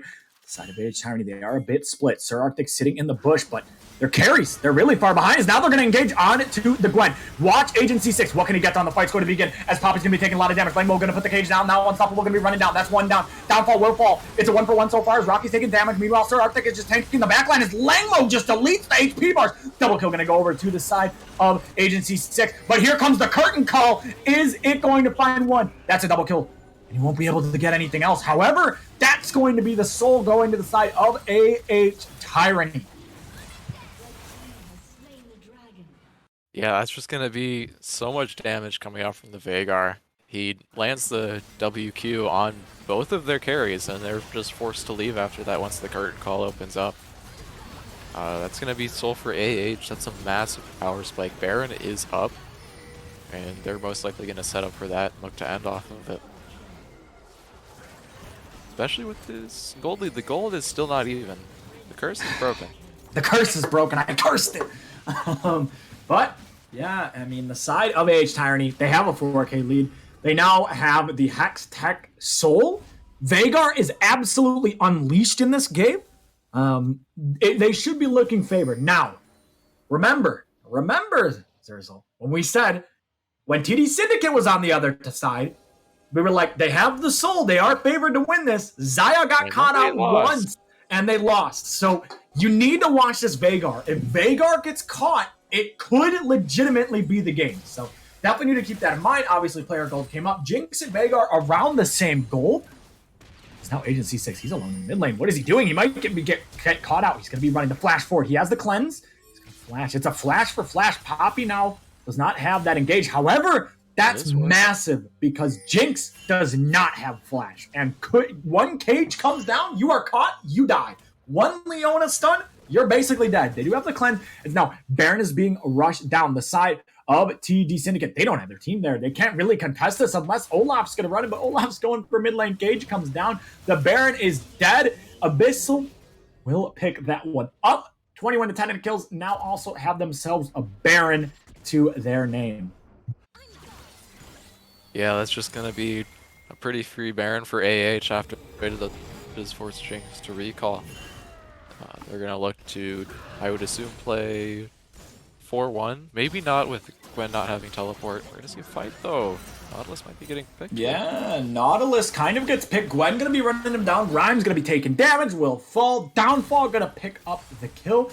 And that is now one down. What is going to... What's going to happen is now Nautilus down. That's a 4v5. Maybe Abyssal. Maybe they just run it down mid and potentially look to end this one. Now, it is a 20-second death timer for Nautilus. Everyone else is basically alive, so probably not going to happen, but we'll have to see what is going to happen. 6 minutes until the... Or not 6 minutes. What the? 6K gold lead for the side of AH Tyranny is Downfall. Nice. Gwen is immune. As Malphite, he just gets ulted out. That's the tower going down. Cage comes down. 2 seconds until the Nautilus is going to spawn. They're looking to siege mid. One W or Q from Veigar onto a carry. Yeah, that's probably your entire HP bar at this point. Yeah, he's 941 HP. This guy hits 1 W and you are dead. Yeah, he could probably WQ the Jinx and she would die. I don't think he needs his ultimate. Same for the Syndra. You could honestly miss your W. You could just Q ulti them and they would die. That's what I like about Veigar. You don't have to aim. Who needs aiming? Yeah, why aim? If he hits a good cage, they win the fight, is how it's gonna go. Because that makes it impossible to dodge Leona ulti. Alright, well, maybe they're looking to run them down as Gwen is just split pushing. In this one, Rhymes is way too far forward. He gets cage, he flashes into the cage, and now the fight has to begin as it's just a disaster for the side of TD Syndicate. That's going to be Raining Wolves picking up one And it's a 2-for-0 for the side of AH Tyranny. They are looking to end this one. Big damage coming through from the Syndra, but it looks like it's just not enough. Now they're looking at the Nexus Towers. 5 strong for the side of AH Tyranny, 3 for the tide of TD Syndicate. Agent C6 has to pull a miracle if they want to keep this one alive. That's Malphite dead. They have no front line. It's all up to Agent C6. He is going to get an assist, but it's not going to mean anything. And AH Tyranny in week number 1 will take the 3-game series 2-1, and they will keep their streak alive. Nicely played from AH Tyranny, an absolute banger series. To be honest, it really went the distance. Both teams played exceptionally well. Very close games, Zurzel. And I'm excited to see what these two teams do the rest of the season. Yeah, that was a pretty close game. It was even gold for about 20 minutes. And then the gold was not even. And then the gold never became even again. But AH Tyranny did take the 2-1. Played very, very well in this series. So Zurzel, we end up doing MVP for both the teams. I'll let you go first who you think your MVP of TD Syndicate was and AH Tyranny. So which is which on this graph? I okay, can't tell so 'cause they're all red side is AH Tyranny and blue side is TD Syndicate. This is MVP for the series, like for both teams. Okay, so like one each or one total? One each. One each. Okay. I would say I'm gonna go with Rocky. I think he carried the early game for his team there. And I don't know. He just kept hitting E on them. Pretty good poppy stuff. Stuns are always useful. Got those Dark Harvest stacks, did some damage. Moved at Mach 20. I like to see that. It's a little bit of a tough choice. I think I'm gonna go with Agent C6. I think they did a lot of damage. They didn't get picked too much. There was the one Zaya incident, but I'll let that slide. All right. Well, for me, for the side of TD Syndicate, I will also be going with Agent C6. I think he had a great series. He was really keeping his team in it the entire series. Did an exceptional job in all the games. And then for the side of AH Tyranny, I'm going to give it to Langmo in the mid lane. I think he was very, very consistent in every single game. He didn't necessarily need to win lane. He just had to be relevant. And he did that every single game. He was very strong. He was able to scale and really influence those team fights. So definitely my MVP going to be going over to Langmo. Zurzel, you got anything left to say before we head off? No, got nothing to add. All right. Well, thank you guys all for watching EDL Week 1.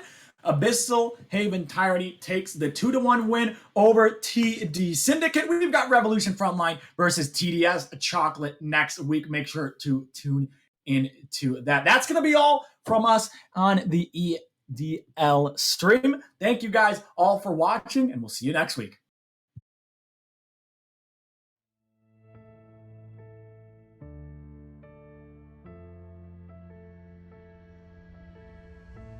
This ain't where the legends come from. You know what a hero looks like. Pretty little flower, won't you sit back down and go play nice? So keep talking, keep laughing. One day